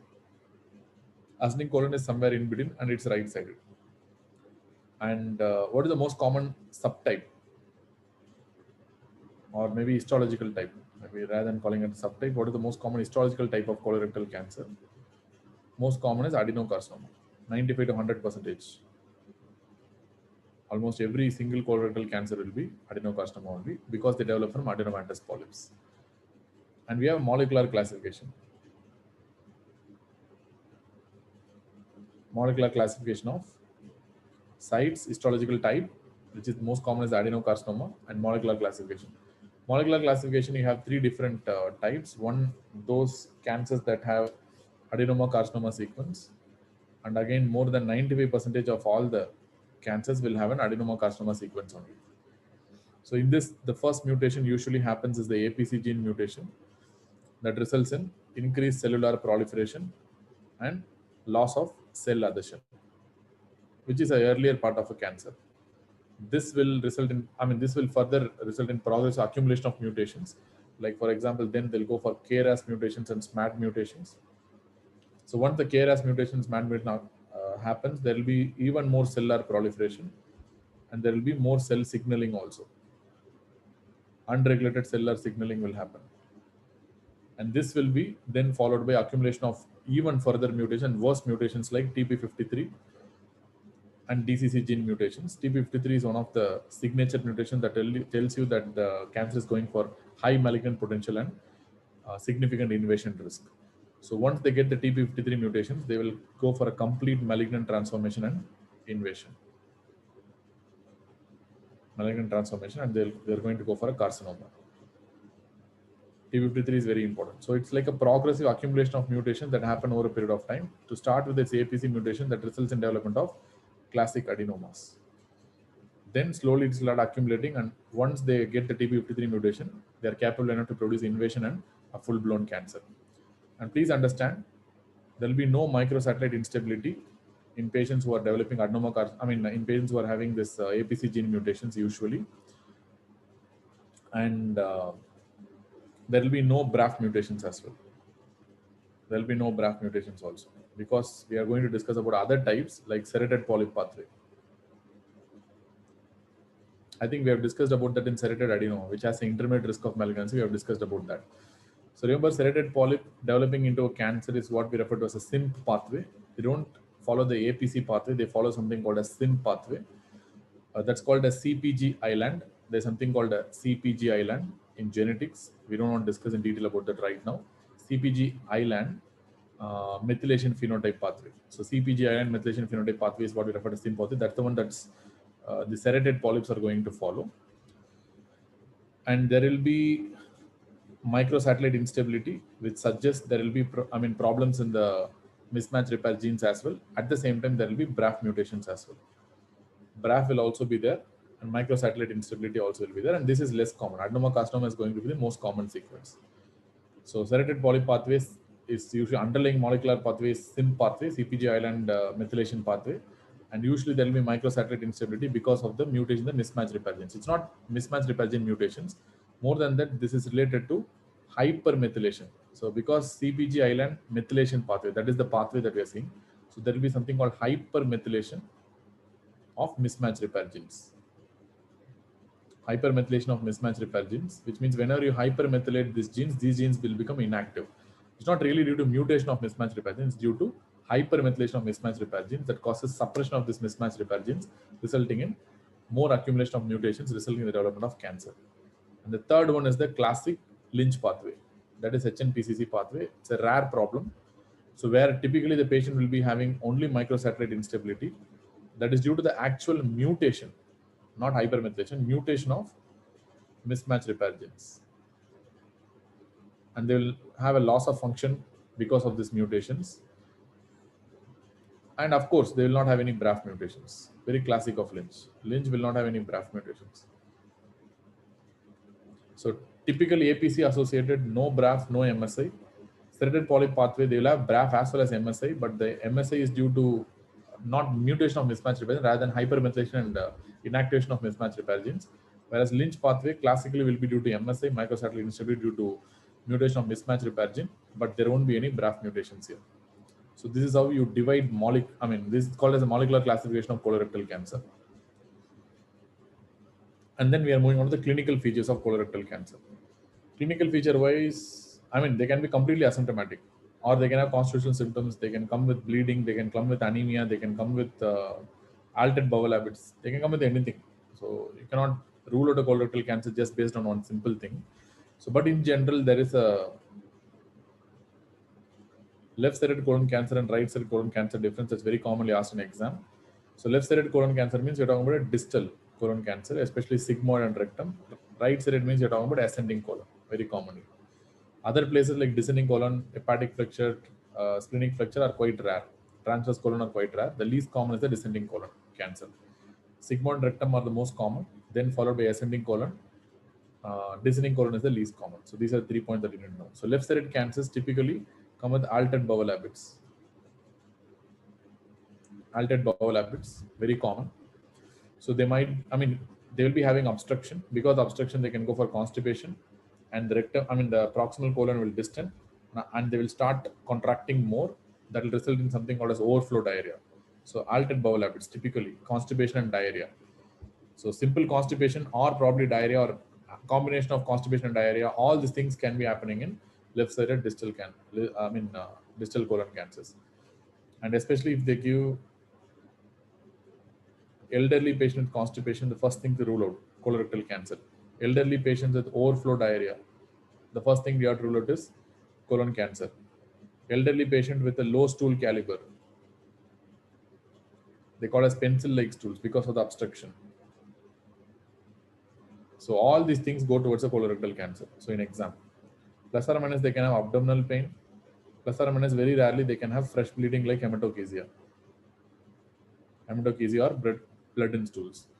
Right-sided colon cancers, very commonly they'll come with occult bleeding, occult chronic bleeding, occult chronic bleeding. And because of that, the most common presentation is iron deficiency anemia. Very, very important. Any elderly patient with iron deficiency anemia, you need to rule out a colon cancer, especially you have to do a colonoscopy. So if they ask you elderly patient with iron deficiency anemia or postmenopausal woman with iron deficiency anemia, one of the first investigations to be done is colonoscopy, a full colonoscopy, because you have to rule out a colon cancer. Or they can rarely come with a melena, which is not a very common presentation, or they can come with obstruction and hematochezia, which is also very rare presentation. So the final take-home point is left-sided cancers are going to present with altered bowel habits, and the right-sided cancers are going to present with iron deficiency anemia.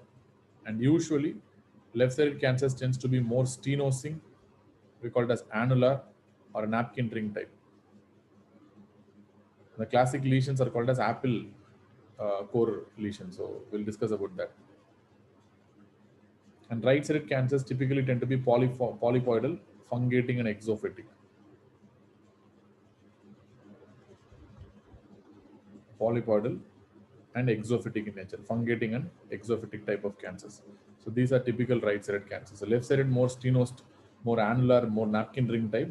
Right-sided are going to be more polypoidal and fungating and exophytic. Left-sided cancers more often present with altered bowel habits. Right-sided cancers more often present with iron deficiency anemia. Suppose if the patient is having a metastatic disease, remember the most common site for metastasis, of course, the liver. This is a very well-known fact.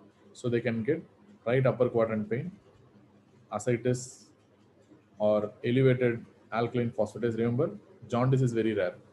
Elevated alkaline phosphatase is one of the very common findings in patients who are having mass lesions in the liver. So metastatic lesions can produce all these things. So suppose when the patient is having a colorectal cancer, and in the investigations, if they have given elevated alkaline phosphatase, that's a sign of a metastatic disease. So if they ask you what is the treatment, they won't give direct questions. Many times if I'm the examiner, I won't ask direct questions. I'll give a patient with the feature suggestive of colorectal cancer. For example, I'll give a 71-year-old man who previously had a colonoscopy, demonstrated 4 polyps, which means intermediate to high risk is there because they have 4 polyps, and now coming with altered bowel habits. LFT, I'll give a normal LFT, just elevated alkaline phosphatase. Predicted treatment. I'll ask you, what is the predicted treatment in this particular patient? It's palliative, because it indicates liver metastasis. That's why. So we'll be asking, questions like this only. If I am the one, because I need to really assess the clinical competence of an individual rather than just a MCQ competence. Okay.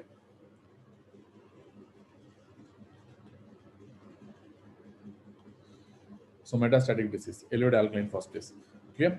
Then apart from that, these patients are having high risk of developing infected endocarditis. Why? Because there is one organism that is associated with colorectal cancer that's called as Streptococcus bovis. So they can ask in any way. Suppose if you have an infected endocarditis and the patient is, and the blood culture is showing Streptococcus bovis, what is the next thing you do? You do a colonoscopy, because Streptococcus bovis bacteremia and endocarditis associated with colon cancer patients, or any patient with IBD or colonic polyps can also produce this, but usually you need to colonoscopy to rule out colorectal cancer. So currently the Streptococcus bovis is also referred to as something called a Streptococcus gavriticus. This is a new name that is given. Okay. How will you screen for colorectal cancer? And before that, let me show you the image.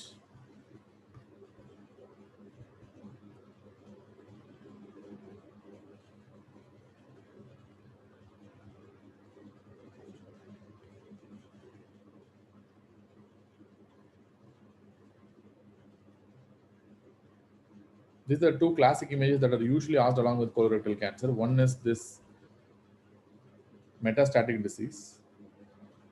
So usually liver mets, and see these are the liver mets. Typically these hypodense lesions, that is, we have discussed already in the triple phase CT when you are discussing about the liver. And this is the classic apple core lesion in the descending colon. It's a stenosing type of cancer. Stenosing type of cancers are very commonly seen in descending colon. Not descending colon, the left-sided lesions. So descending colon is one of the rare sites of having a colon cancer, but still left-sided cancers very commonly tend to be stenosing or annular or otherwise referred as napkin ring type. And then how to screen for a colonoscopy. So screening is very important. So how will you do screening in a routine population, and how will you do screening in patients who are at high risk? So first, let us talk about routine individuals. Routine means normal risk individuals like general population. So usually start at age more than 50. The first colonoscopy or first screening investigation for colon cancer will be usually started at age more than or equal to 50, because that is the time where your colon cancer risk is going to increase. And what are the options are there? Of course, a full colonoscopy is there, which is going to be the gold standard. But it's a very time-consuming procedure. At the same time, when it comes to general population, and if you want to screen everyone with age more than 50 with a full colonoscopy, that's very difficult. It's time-consuming. You have to enter full colon, and it's going to take almost half an hour, 40 minutes at least, if you really want to do a good study. So you cannot do for all the patients in the community. It's very difficult. So still, it's the gold standard. And if the first colonoscopy is normal, then you have to repeat every 10 years. Every decade, you have to repeat. But this is the gold standard. Today, some alternative options are there, because it's a very time-consuming procedure. And in reality, if you want to do for the entire community, it's practically not possible with available gastroenterologists. So they used to do a short procedure like sigmoidoscopy. But this is not the gold standard, but it will still identify majority of the cancers, because most of the cancers are left-sided. Still, it will be identifying majority of the cancers. But along with that, if you do a fecal occult blood testing, FOBT stands for fecal occult blood testing. As I told you, right-sided cancers typically present with chronic occult blood. So this right-sided cancers can be detected with fecal occult blood testing, and left-sided cancers typically detected with sigmoidoscopy. You will still be able to find out some sizable number of guys. So that is why this is little less time-consuming, but still you can find out both right and left side, but indirectly. Left side will be found out indirectly using fecal occult blood testing. But the problem is it has low sensitivity and specificity. That's why some cancers will be missed. But nevertheless, this is much better compared to a full colonoscopy doing for the entire population of elderly. And if the first is normal, then you have to do every 5 years. Repeat every 5 years. So that's the idea. And the third option is something called a CT colonoscopy, CT colonography. That's called as a virtual colonoscopy. Virtual colonoscopy, because you do by a CT scan, non-invasive technique. So by this technique, you can repeat every 3 years. If the first investigation is normal, then you can repeat every 3 years. Then alternatively, the fourth one is the fecal occult blood testing. That is only FOBT only technique. If normal, then you have to repeat every year. FOBT is something that can be done every year. Again, whether to screen colonoscopy or not for a routine population itself is a big question, and different guidelines tell different data. I have multiple guidelines are there across the world which tell how to screen, when to screen, what is the timing. So again, that's too complicated and beyond the scope of the current discussion. But please understand that FOBT is currently having very low sensitivity and specificity. FOBT alone is not a very good tool to pick out the colon cancers. So if at all you want to do, you do a full colonoscopy or a sigmoidoscopy with FOBT. These are two better options compared to the other things. CT colonography is also coming out as an excellent investigation, but the data is not very clear with regards to sensitivity and specificity. But FOBT alone is a very, very poor option. So, but it should be done every year if you want to do. But in patients who are at high risk, there is no option. You need to do only colonoscopy. Any patient who are deemed as high risk, there is absolutely no option. You need to go for full colonoscopy. For example, patient with FAP or patient with family history of colon cancer happening at age less than 50, or patients who are having a villous polyp. I mean, you have to do a colonoscopy for that matter. Patients who are having ulcerative colitis for more than 10 years, especially pancreatitis. There's absolutely no doubt you have to do for colonoscopy. There's no role for just sigmoidoscopy, or there's no role for FOBT in this particular patients. So what are the risk population? So there are certain high risk population that's been defined by American Gastroenterology Association. The first one is the patients who are having positive family history, especially significant family history of colorectal cancer. So what do you mean by significant? Mainly called significant family history of colorectal cancer, especially if you have at least 2 first-degree relatives with colorectal cancer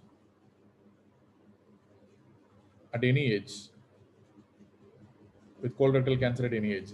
It could be any age, doesn't matter. It could be 40s, 50s, 60s, two first degree relatives colorectal cancer. That becomes a very significant uh, family history.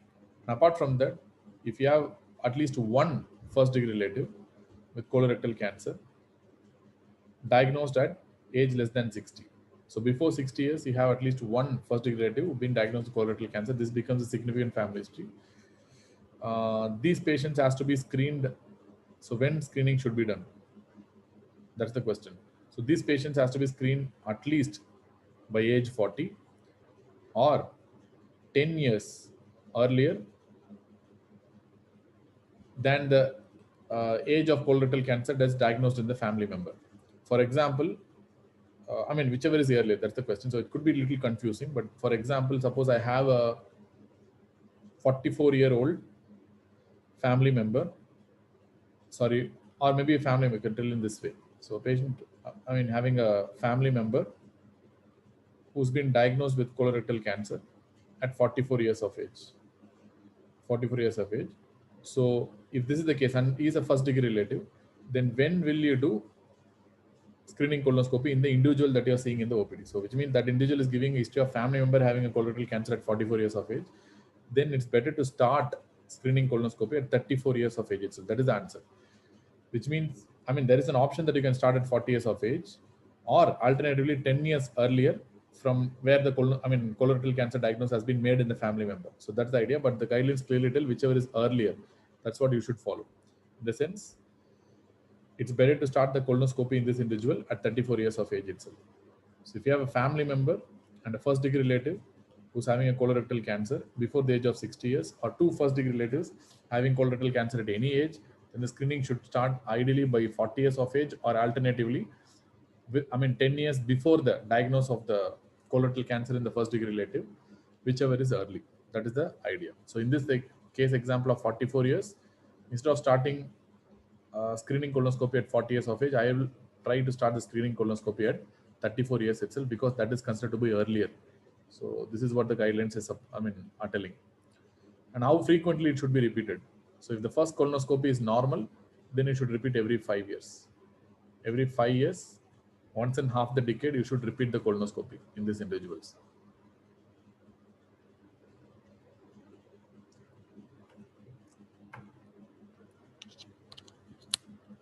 Apart from that, patients with inflammatory bowel disease, IBD,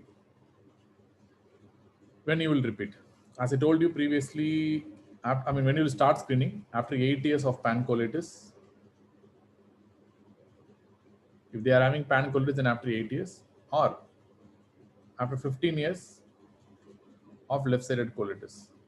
This is something we have discussed in the previous chapter itself. So either 8 years after pancolitis or 15 years after left-sided colitis is the time where you should start the screening colonoscopy for colon cancer. And if normal, you have to do every 1 to 2 years. The first investigation, or if the screening colonoscopy is normal, then you have to do repeat every 1 to 2 years. Then we have discussed this point already. Acromegalic patients are actually at high risk of developing colorectal cancer already. So when you should start? By 40 years of age. We have discussed that already in the premium sessions. And how frequently you should repeat? Every 5 years. You should repeat, because they're also considered to be high risk for developing colorectal cancer and polyps. And number 4 is Lynch syndrome, HNPCC. Lynch syndrome, typically you will start by 20 to 25 years of age, or alternatively 10 years earlier. 10 years before the first diagnosis of colorectal cancer made in the family member. So same rule applies, like how we discussed for the previous first point, family history point, same thing. Like age more than 20 to 25 years or 10 years before the earliest diagnosis made in the family, you can do the screening colonoscopy. And again, it should be repeated every 1 to 2 years. If the colonoscopy is normal, if it's abnormal, then you need to go biopsy and you start treating for colorectal cancer. If it's abnormal, if it's normal, then you can repeat every 1 to 2 years. But plus, please understand, these patients, especially female patients with Lynch syndrome, should be definitely offered with pelvic examination and pelvic ultrasound along with endometrial biopsy, because the most common Extracolonic cancer that is associated with Lynch syndrome patients is endometrial cancer. And then you have a lot of ovarian cancers as well. That is the reason why all these females with Lynch syndrome should be offered with pelvic examination, ultrasound, and endometrial biopsy. And you will start from the age of 30 to 35. You start from the age of 30 to 35. And this also is something that should be repeated every 1 to 2 years if the first investigation is normal. Then we have familial adenomatous polyposis, FAP. You have a separate guideline for FAP. Suppose if you have a patient with FAP positive mutation, that is APC mutation. That's what we're talking about here. Then you need to do genetic testing for all family members.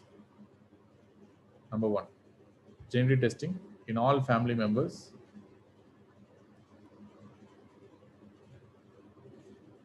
That's very, very important. All family members. Then after doing the mutation in all the family members, then what about this patient? This patient who's having a FAP positive mutation. So these patients should start sigmoidoscopy because as I told you, FAP very commonly have polyps in the sigmoid colon and the rectum only. So that's why sigmoidoscopy can be done at the age of 10 to 12 years. It has to start at the age of 10 to 12 years itself. And based on that, you can see adenomas or you need not see adenomas. It might take some time to develop adenomas. So if there is an adenoma, then it's better to do a full colonoscopy,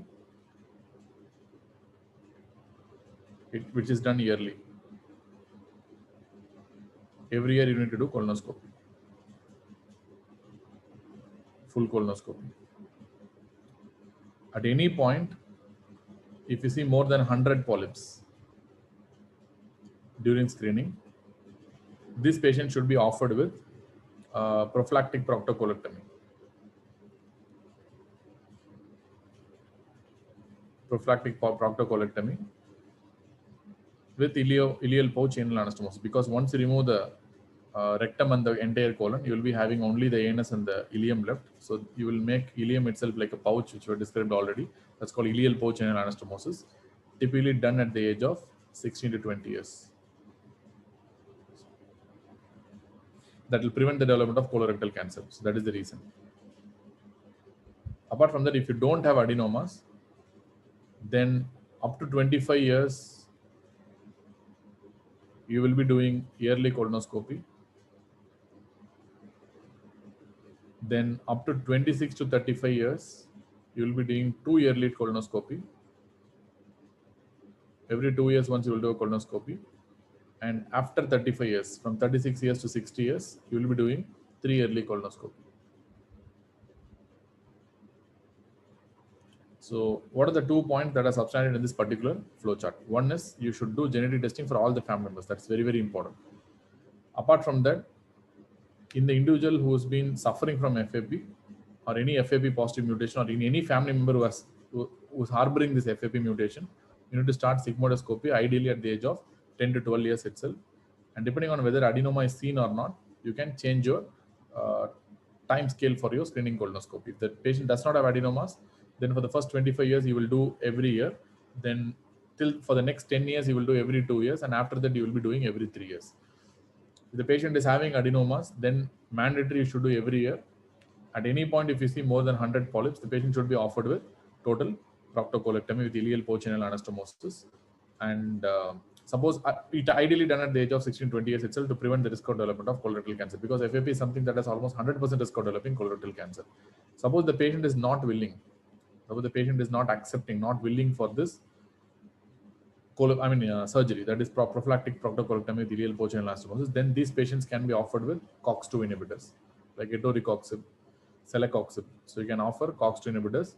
This is only an adjunctive therapy. If the patient is not willing for prophylactic proctocolectomy and having more than 100 polyps, then these patients can be offered with selective COX-2 inhibitors, because these are shown to regress the adenomatous polyps. So that is the reason. So that is how you screen the high-risk individuals.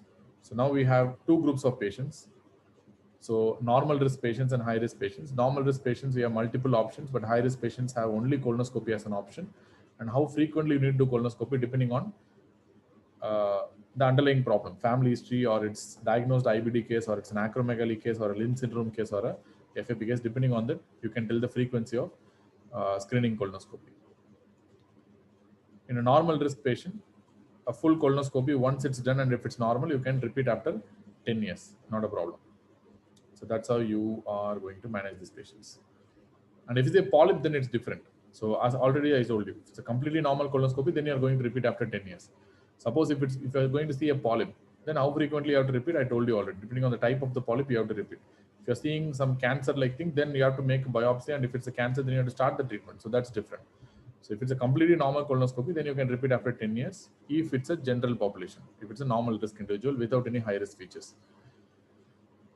Then what are the other options? So when it comes to investigations, core investigations, then you have colonoscopy as an option for colorectal cancer, which is considered to be the gold standard, as I told you. Then you have sigmoidoscopy, usually inadequate, especially for right side cancers, you cannot find out. Then you have CT colonography, that's otherwise referred to as virtual colonoscopy.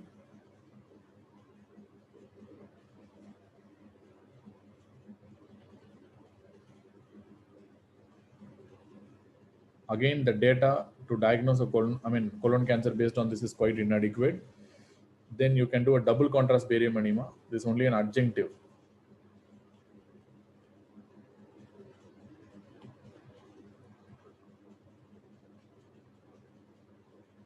Double contrast barium enema, which is only an adjunctive, especially if the colonoscopy is inadequate. Then you can probably use this double contrast barium enema as adjunct, but it's not a very important investigation. Apart from that, there are other investigations that are used like CEA. Remember, CEA is not a diagnostic investigation. It's only for assessing the prognosis. So probably, like assessing follow-up.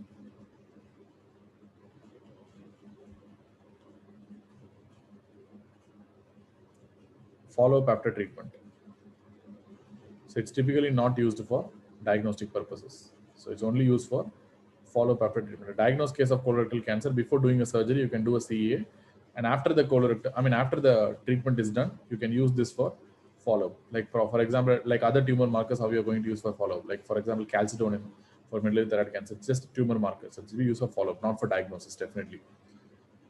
And for staging purposes, you can use CCT.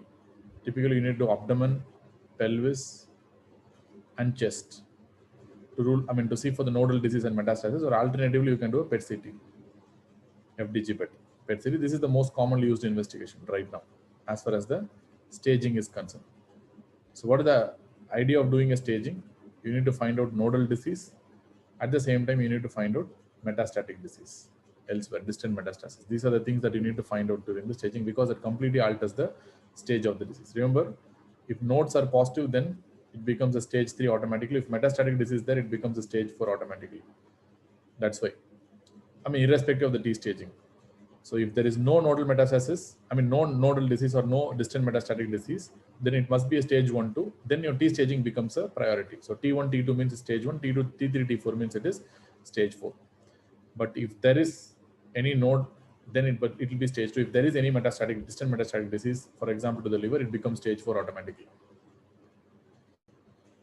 And apart from that, any patient who's having metastatic disease, you need to assess KRAS mutations. You need to assess the KRAS mutation status. Apart from that, in patients with colon cancer and age less than 50, it could be Lynch syndrome, so you need to test for MSI, microsatellite instability. That is to rule out Lynch syndrome. Need MSI testing. That is to rule out Lynch syndrome. So these are the testing options available for diagnosis: colonoscopy, sigmoidoscopy, CT colonography, double contrast barium enema. All these are used for diagnosis.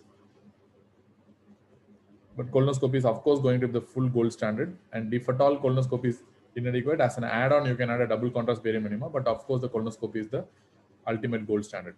And then CEA, it is used only for assessing prognosis and for following up after treatment rather than diagnostic investigation. And for staging, you can use either a CECT of the abdomen, pelvis, and chest, or a PET CT, which is the most commonly used investigation to see for the nodal disease and metastatic disease. Nodes means automatically becomes stage 3. Metastatic disease means it automatically becomes stage 4. Whenever you have a stage 4 disease, you need to assess for the KRAS mutations as well.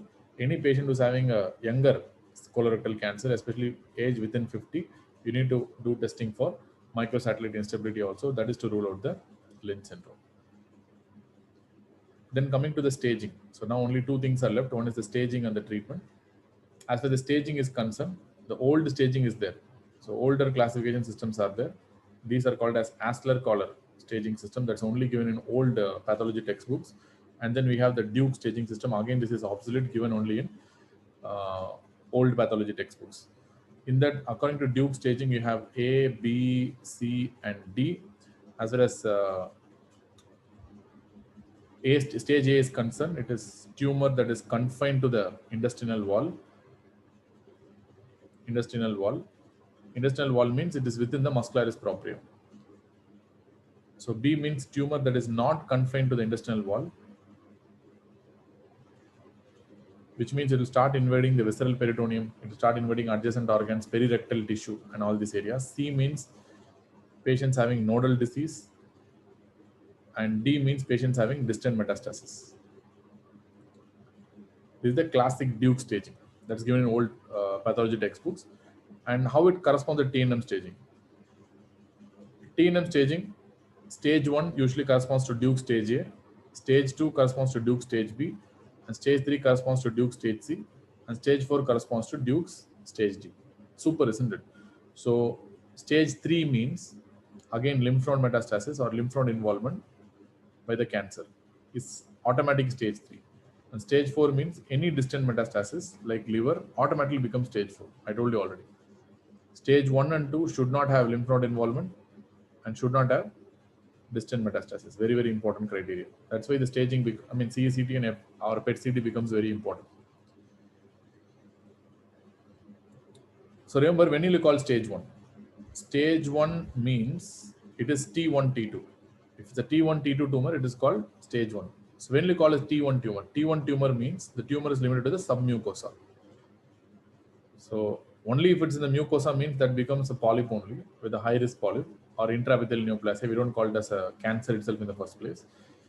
So T1 means it's going into the submucosa, but it's limited to the submucosa. T2 means it's in the muscularis propria. It's invading the muscularis propria, which is the next layer. Then if it's a stage 2 means it could be T3 or T4. If it's stage 3, T3 disease means then it's going to the submucosal connective tissue. It's in the submucosal connective tissue. And if it's T4 means they're directly invading the adjacent structures. Adjacent structures, including the visceral peritoneum. Like for example, visceral peritoneum, adjacent structures, perirectal tissue. So if these things are involved, then it will be T4. So within the intestinal wall, it is T1, T2. Outside the intestinal wall, if it's going into the submucosal connective tissue, not submucosal, subserosal. Serosal connective tissue. Subserosal connective tissue or into the visceral peritoneum, then it will be T3 and T4. Limited to intestinal wall, T1, T2.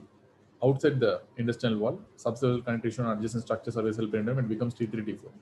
So 1 means T1, T2 disease without distant metastasis or without lymph node involvement. 2 means T3, T4 disease without lymph node metastasis, without lymph node involvement or without distant metastasis. 3 means any patient T1, T2 or T3, T4 with lymph node involvement.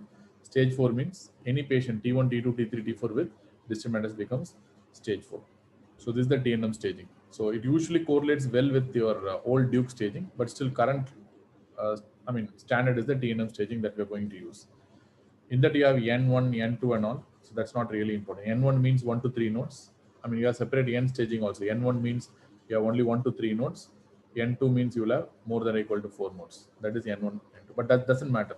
When it comes to the staging, whenever any lymph node involvement is there, you are going to put them under stage 3 only. So that's not a big deal. So this is a very simplified TNM staging.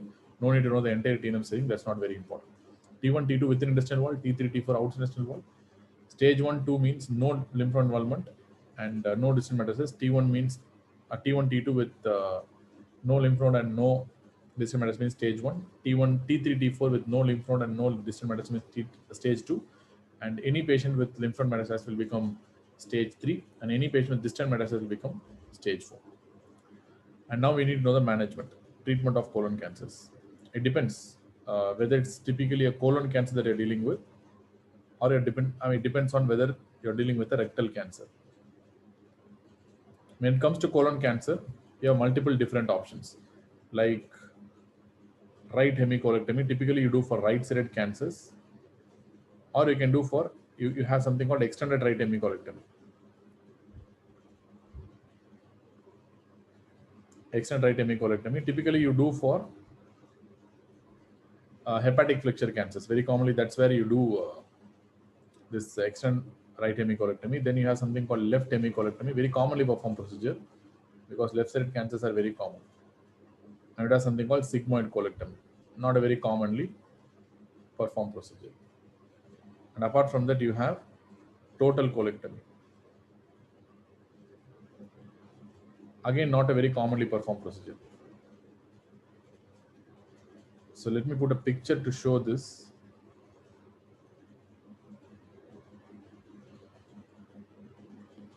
So this is an example of a right hemicolectomy. So what they do in right hemicolectomy, they remove part of the ileum, very, very small part of the ileum, along with ileocecal valve, and they remove the entire cecum, ascending colon, and the proximal 1/3 of the transverse colon. All these things are removed, including the hepatic flexure. So they remove the ileocecal valve, the small, very small distal portion of the ileum. Along with that, they'll be removing the cecum, they'll be removing the ascending colon, and they'll be removing the hepatic flexure.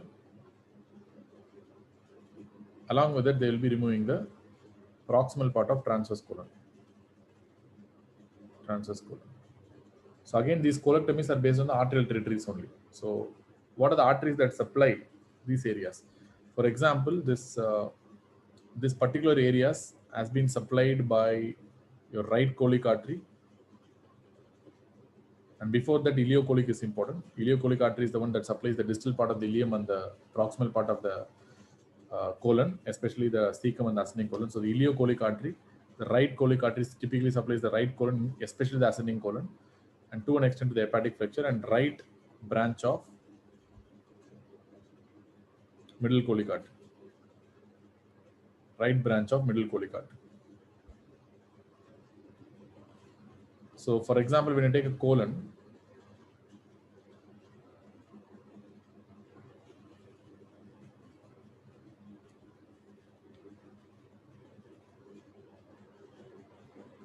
you know what are the what are the arteries that are supplying. For example, initially by ileocolic, then you have the right colic. All these are coming from superior mesenteric artery only. Then you have the middle colic. Middle colic has two things. One is right branch of middle colic, and you have the left branch of middle colic. And finally, you have one that coming from the inferior mesenteric artery, that is the left colic. Left colic is going to supply the left side of the colon. So these are the arterial supply. So usually in right hemicolectomy, this is the area that is resected. The areas that are supplied up till the right branch of the middle colic artery is the one that is resected in patients with right hemicolectomy. So in patients with left hemicolectomy, the areas that are supplied by the left colic artery is the one that is removed. That is what is going to happen in patients who are going for left hemicolectomy. You see here, patients who are going, areas that are supplied with the left colic artery is the one that is removed. So what are things that are removed in left hemicolectomy? You remove the descending colon, remove the sigmoid colon. Along with it, you are going to remove the splenic flexure also. So this is what is done in left hemicolectomy. And patients who are having extended right hemicolectomy, you remove up to this, which means you are going to remove the area that is supplied by the right branch of the middle left branch of the middle colic artery as well. So that is what is done in extended right hemicolectomy. Usually, extended right hemicolectomy is done for cancers that are found in the hepatic flexure or probably in the proximal transverse colon or probably in the hepatic flexure growths. So this is the procedure that is usually done. If it's a typical right-sided growth, you do right hemicolectomy. If it's a typical left-sided growth, you're going to do a left hemicolectomy. Or if the growth is only limited to the sigmoid colon, alternatively, you can do a sigmoid colectomy, but this is not that such a commonly done procedure. You're going to remove only sigmoid colon in that situation. So usually, usual procedures are either right hemicolectomy or a left hemicolectomy. Total colectomy, when will you prefer? Especially for hereditary tumors, familial syndromes, you're going to go for total colectomy. So for example, FAP, you do a prophylactic total proctocolectomy with ileal pouch anal anastomosis. So hereditary cases typically perform a total colectomy usually. What about rectal cancer? Rectal cancers, again, many different options are there. First option is the local excision. And again, the selection for local excision is very stringent and it's very difficult to do this in majority of the patients because most of the patients will not come into the criteria for local resection. Apart from that, you have something called as LAR, low anterior resection, very commonly performed procedure. This is one of the most commonly performed procedures for rectal cancer. So otherwise referred to as sphincter sparing resection, which means you will preserve the anal sphincters here, otherwise referred to as coloanal resection. But remember, it's a sphincter sparing resection, which means the patient will not go for incontinence. You don't need colostomy for this. So what are things that are removed in low anterior resection? You remove sigmoid, you resect the rectum. Along with that, you do something called total mesorectal excision, which means the associated mesorectum, that is the peritoneum, also is something that is removed. The mesorectum also will be removed. And along with that, you will be removing the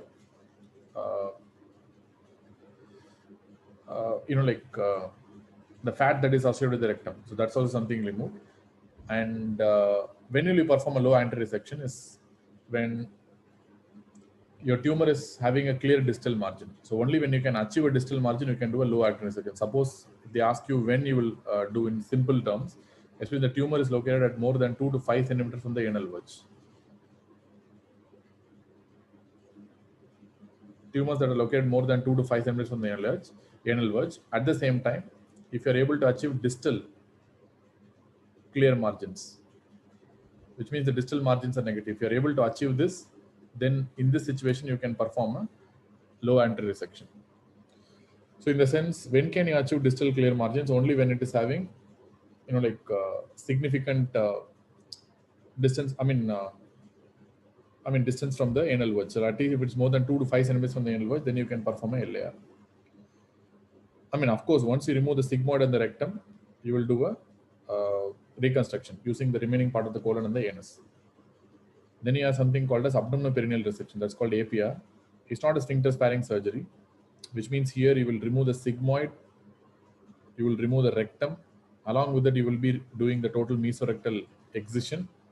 Along with that, you will be removing the anus as well. Anus also something that's removed. Once you remove the anus, there is no sphincter. If you remove the sphincters, then the patient will completely go for incontinence. So we cannot reconstruct here. So here, the patient will be going for permanent colostomy. This is not a very commonly performed procedure unless and until a patient is having a failed LAR, which means you have done an LAR, then the patient gets a local recurrence in the site of LAR. Then there's no option. You need to go for abdominoperineal resection only. Usually, when APR is preferred, as a whole, if the tumor is located less than 2 to 5 centimeters from the anal verge, or if distal margins are positive. Distal margins are positive. This is the areas where you traditionally do an APR, but nevertheless, most common current indication for doing APR is a local recurrence after LAR. This is the most common indication right now. So the patient might be getting a local recurrence after doing a low anterior resection. So that time there is no other option. You need to do a APR only, abdominoperineal resection. Local excision wise, it has, extremely different rules. It has more than 78 rules that has to satisfy to do a local resection. Usually does not run a procedure. Very commonly done procedure is low anterior resection only. Local excision wise, if you want to know, There are one student who's asking the criteria. So local excision means, so one is T1 cancer, second is no lymph node involvement, should not be there. Apart from that, the patient should have mid to distal rectal location, distal rectum cancers. Remember, proximal rectal cancers, you cannot do a local resection. They should have a mid to distal rectal cancers. And apart from that, patients should have clear margins, clear distal margins, as I told you. Very important point. And the patient should have size less than, tumor size should be less than 3 centimeter, plus it should occupy only less than 30% of the bowel circumference in that area. If it's more than that, you can't do that. Again, you have to go for LAR, APR only. And the patient should not have high-risk features. High-risk features like local lymphovascular invasion, poor differentiation. No, it should be well-differentiated cancer. And there should be reliable post-op surveillance, which means the patient should be well-educated and well affordable to carry out the post-op surveillance, because there is a high risk of recurrence in this patient. So that is why. So if it's well selected and carefully selected, you can go for local excision also. But nevertheless, usually most of the surgeons will not be confident in doing a local resection. They'll go for low anti-resection only, or probably an APR. So if they think that they cannot achieve the clear distal margin in advanced cancers, you can go for APR. But the most commonly performed procedure is low anti-resection, which is a sphincter sparing surgery. So which means the patient need not go for permanent colostomy bag. That is why most of them try to do this LAR rather than going for APR. Once you do an APR, the patient will be in permanent colostomy. There's no doubt about that. So all the colon cancer patients should go for surveillance. And before going for surveillance, let us talk about chemotherapy and radiotherapy. So we have divided into two, isn't it? So one, we have talked about surgeries for colon cancer. Let us continue that. And surgeries for rectal cancer also. We have discussed about that. But what about chemotherapy? And what about radiotherapy? So chemotherapy is of two types. One is called as neoadjuvant chemotherapy, where you give this before doing the surgery to downstage. And then you have something called adjuvant chemotherapy. Two types are there. But remember, as far as colon cancer is concerned, there is no role for neoadjuvant chemotherapy. As far as adjuvant chemotherapy is concerned, there are some indications for adjuvant chemotherapy in patients with colon cancer. So what are the indications for adjuvant chemotherapy? One is the node positive disease. That's more important. Or simply you can write stage 3, stage 4. That's more easier. Sorry for that. So indication is stage 3 or stage 4 disease. Stage 3, stage 4 disease. Stage 3 means it's a node positive disease. We know stage 4 means distant metastasis. Remember, for stage 3 disease, we give chemotherapy for a curative intent. Whereas stage 4 disease, we do chemotherapy for a palliative intent. We don't give for a curative intent. It's more of a palliative intent. But indications for giving adjuvant chemotherapy is stage 3, stage 4 disease, but there is no role for neoadjuvant chemotherapy as far as colon cancer is concerned. But as far as rectal cancer is concerned, you can use both neoadjuvant chemotherapy as well as adjuvant chemotherapy. Both are indicated. But remember, colon cancers, you don't have any role for neoadjuvant chemotherapy. For rectal cancers, you have roles for neoadjuvant chemotherapy as well as adjuvant chemotherapy. So remember, why you do give neoadjuvant chemotherapy in patients with rectal cancer? Patients may be, for example, as I told you, you perform LAR only when you can achieve a clear distal margin and the tumor is more than 2 to 5 centimeters from the anal verge. The problem is sometimes you need to do an LAR because every surgeon wants to do an LAR only because they don't want to make the patient suffer with the permanent colostomy bag. But the problem is they might be not having a clear distal margin, or the tumor might be within 2 to 5 centimeters from the anal verge. So if the tumor is within 2 to 5 centimeters from the anal verge, then you can give a neoadjuvant chemotherapy, downstage the tumor, and bring the tumor to such a stage where now the tumor will be located at more than 2 to 5 centimeters from the anal verge. Then you can perform a LAR, which means patients who are candidates for APR, to downgrade them and to put them under candidate for LAR, you can use a neoadjuvant chemotherapy, which is highly indicated here. Clear? What are the indications for adjuvant chemotherapy in patients with rectal cancer? Remember, all patients who received neoadjuvant chemotherapy are candidates. All patients who have received neoadjuvant chemotherapy are candidates for adjuvant chemotherapy in patients with rectal cancer, regardless of the node status or regardless of the pathological data. So any patient who received neoadjuvant chemotherapy automatically become candidates for adjuvant chemotherapy, which means chemotherapy is one of the mainstays at any stage in patients with rectal cancer. So what are the chemotherapy regimes? We have talked about chemotherapy here. What are the chemotherapy regimes that we are going to use in patients with colon cancer and rectal cancer or a colorectal cancer? The first line regimes are typically called as FOLFOX and FOLFIRI regime. Additionally, now newer regime is coming that is called as the KPOX regime. So what do you mean by FOLFOX? You are going to write. So FOLFOX, FOL stands for folinic acid. That's nothing but leucovorin. F stands for 5-fluoroacyl. And OX stands for oxaliplatin. This is the most commonly used regime in India right now, FOLFOX. And some areas use FOLFIRI regimes also, like again stands for folinic acid, 5-fluoroacyl, and IRA stands for irinotecan. OXA stands for oxaliplatin. Here IRA stands for irinotecan. And there is something called KPOX regime also, which is also one of the first line regime in Western countries. KAPE stands for capecitabine and OX stands for oxaliplatin. Clear? Remember, this can, these are the usual three backbone regimes that you're going to use. Previously, this KPOX regime was also referred to as Zelox regime. This is the same. So FOLFOX, FOLFIRI, KPOX or Zelox. So these are the three first line regimes that you're going to use in patients with colorectal cancer if you're going to use a chemotherapy. And second line agents are basically biological agents. These are more targeted therapies because they're going to target a specific molecule. So it could be against VEGF. Typical drug that we use is bevacizumab. And second drug that's been approved is something called ziv-alifibercept, or simply called as alifibercept. I can write ziv-alifibercept. Remember, bevacizumab is active only against VEGF-A, whereas ziv-alifibercept is going to be active against both VEGF-A and B, which is going to have a more wider spectrum of action. That's all. And apart from that, cancers which are expressing EGFR mutations, especially epidermal growth factor mutations, you can use cetuximab and panitumumab. Both are going to be effective against EGFR because they're going to act against EGFR. Panitumumab and cetuximab, both are anti-EGFR molecules. And one more important thing is, I told you initially, when you are doing investigations, one thing that you need to do, especially patients who are having, what is that, stage 4 disease, is you need to assess KRAS mutations. So why you need to do KRAS mutations? The answer will be here. Because these drugs will be ineffective if the patients are having KRAS mutations. In the presence of KRAS mutations, these drugs will be completely ineffective. You cannot use these drugs at all.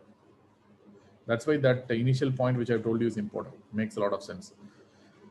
Then we have multi-targeted kinases. Multi-target kinases, which means they target multiple kinases, not just the VEGF or not just the particular EGFR. Target multiple kinases, multi-target kinases. One important drug that's approved is regorafenib. It's used in many cancers, but one of the first indications is colon cancer. Regorafenib, especially for palliative reasons. And apart from that, you have anti-CEA molecules because colon cancers usually express carcinoembryogenic antigen, CEA. So we have anti-CEA molecule also that's called labetuximab. These are monoclonal antibodies, biologicals that are preferred. So for this, let me put a simple image so that you will be understanding that things better.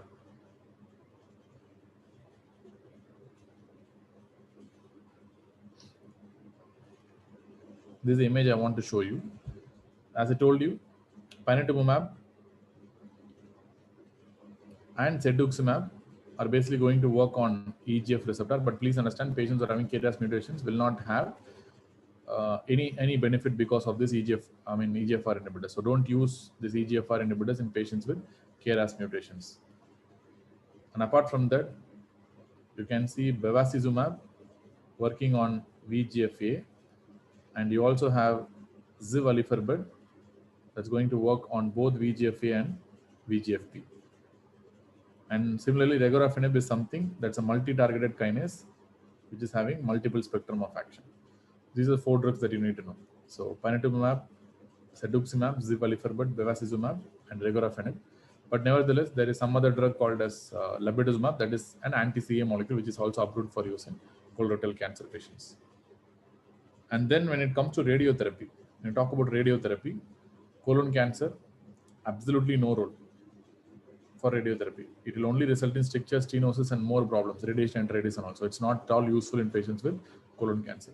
But patients who are having rectal cancer, again, it can be used both as neoadjuvant to downstage the tumor, as well as it can be used as adjuvant. So neoadjuvant is the most commonly used technique, especially to downstage the tumors to bring them under that LAR category. Further, you can use radiotherapy. So that's the idea. So final nutshell of what you have studied till now. Suppose if the patient is having a colon cancer,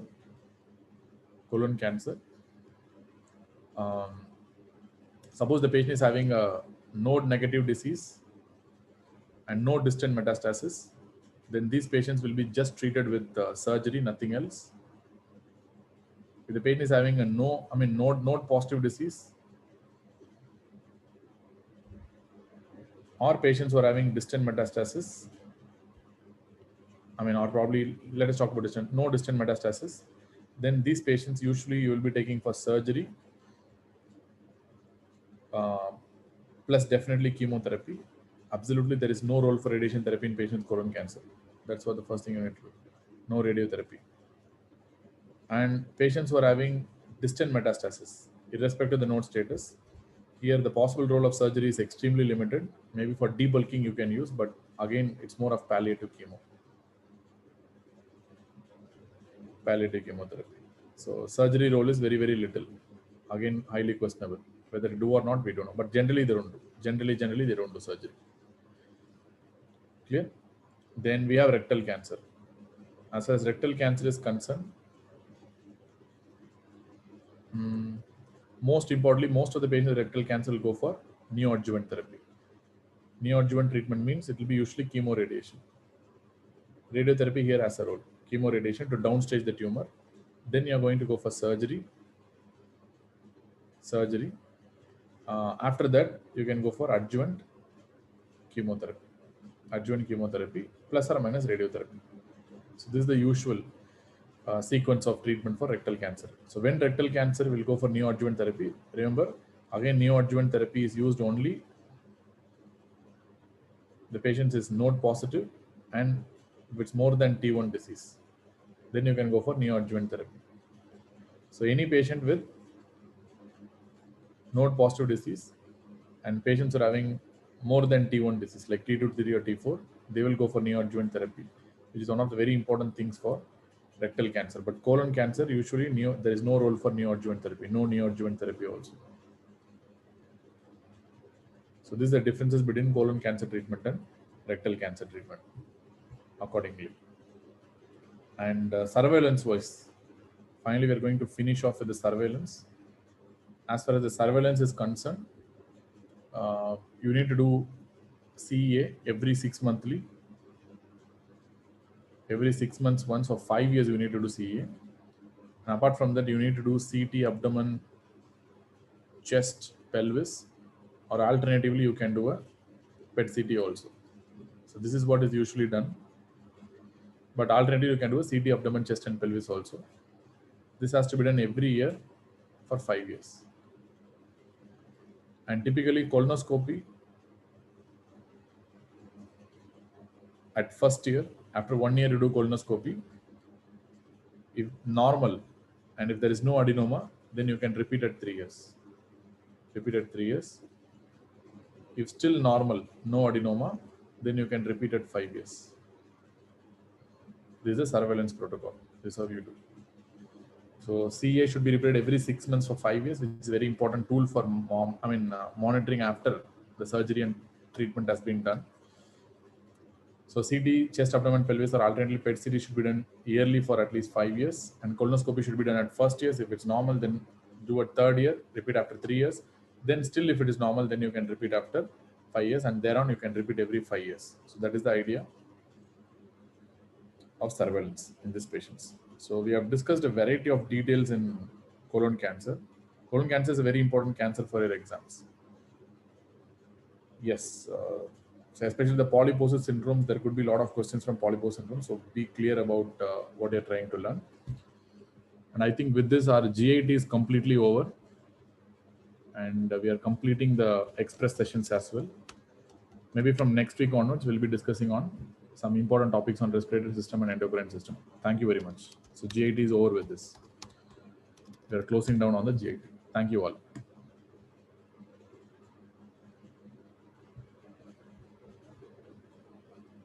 Good night, Ankit.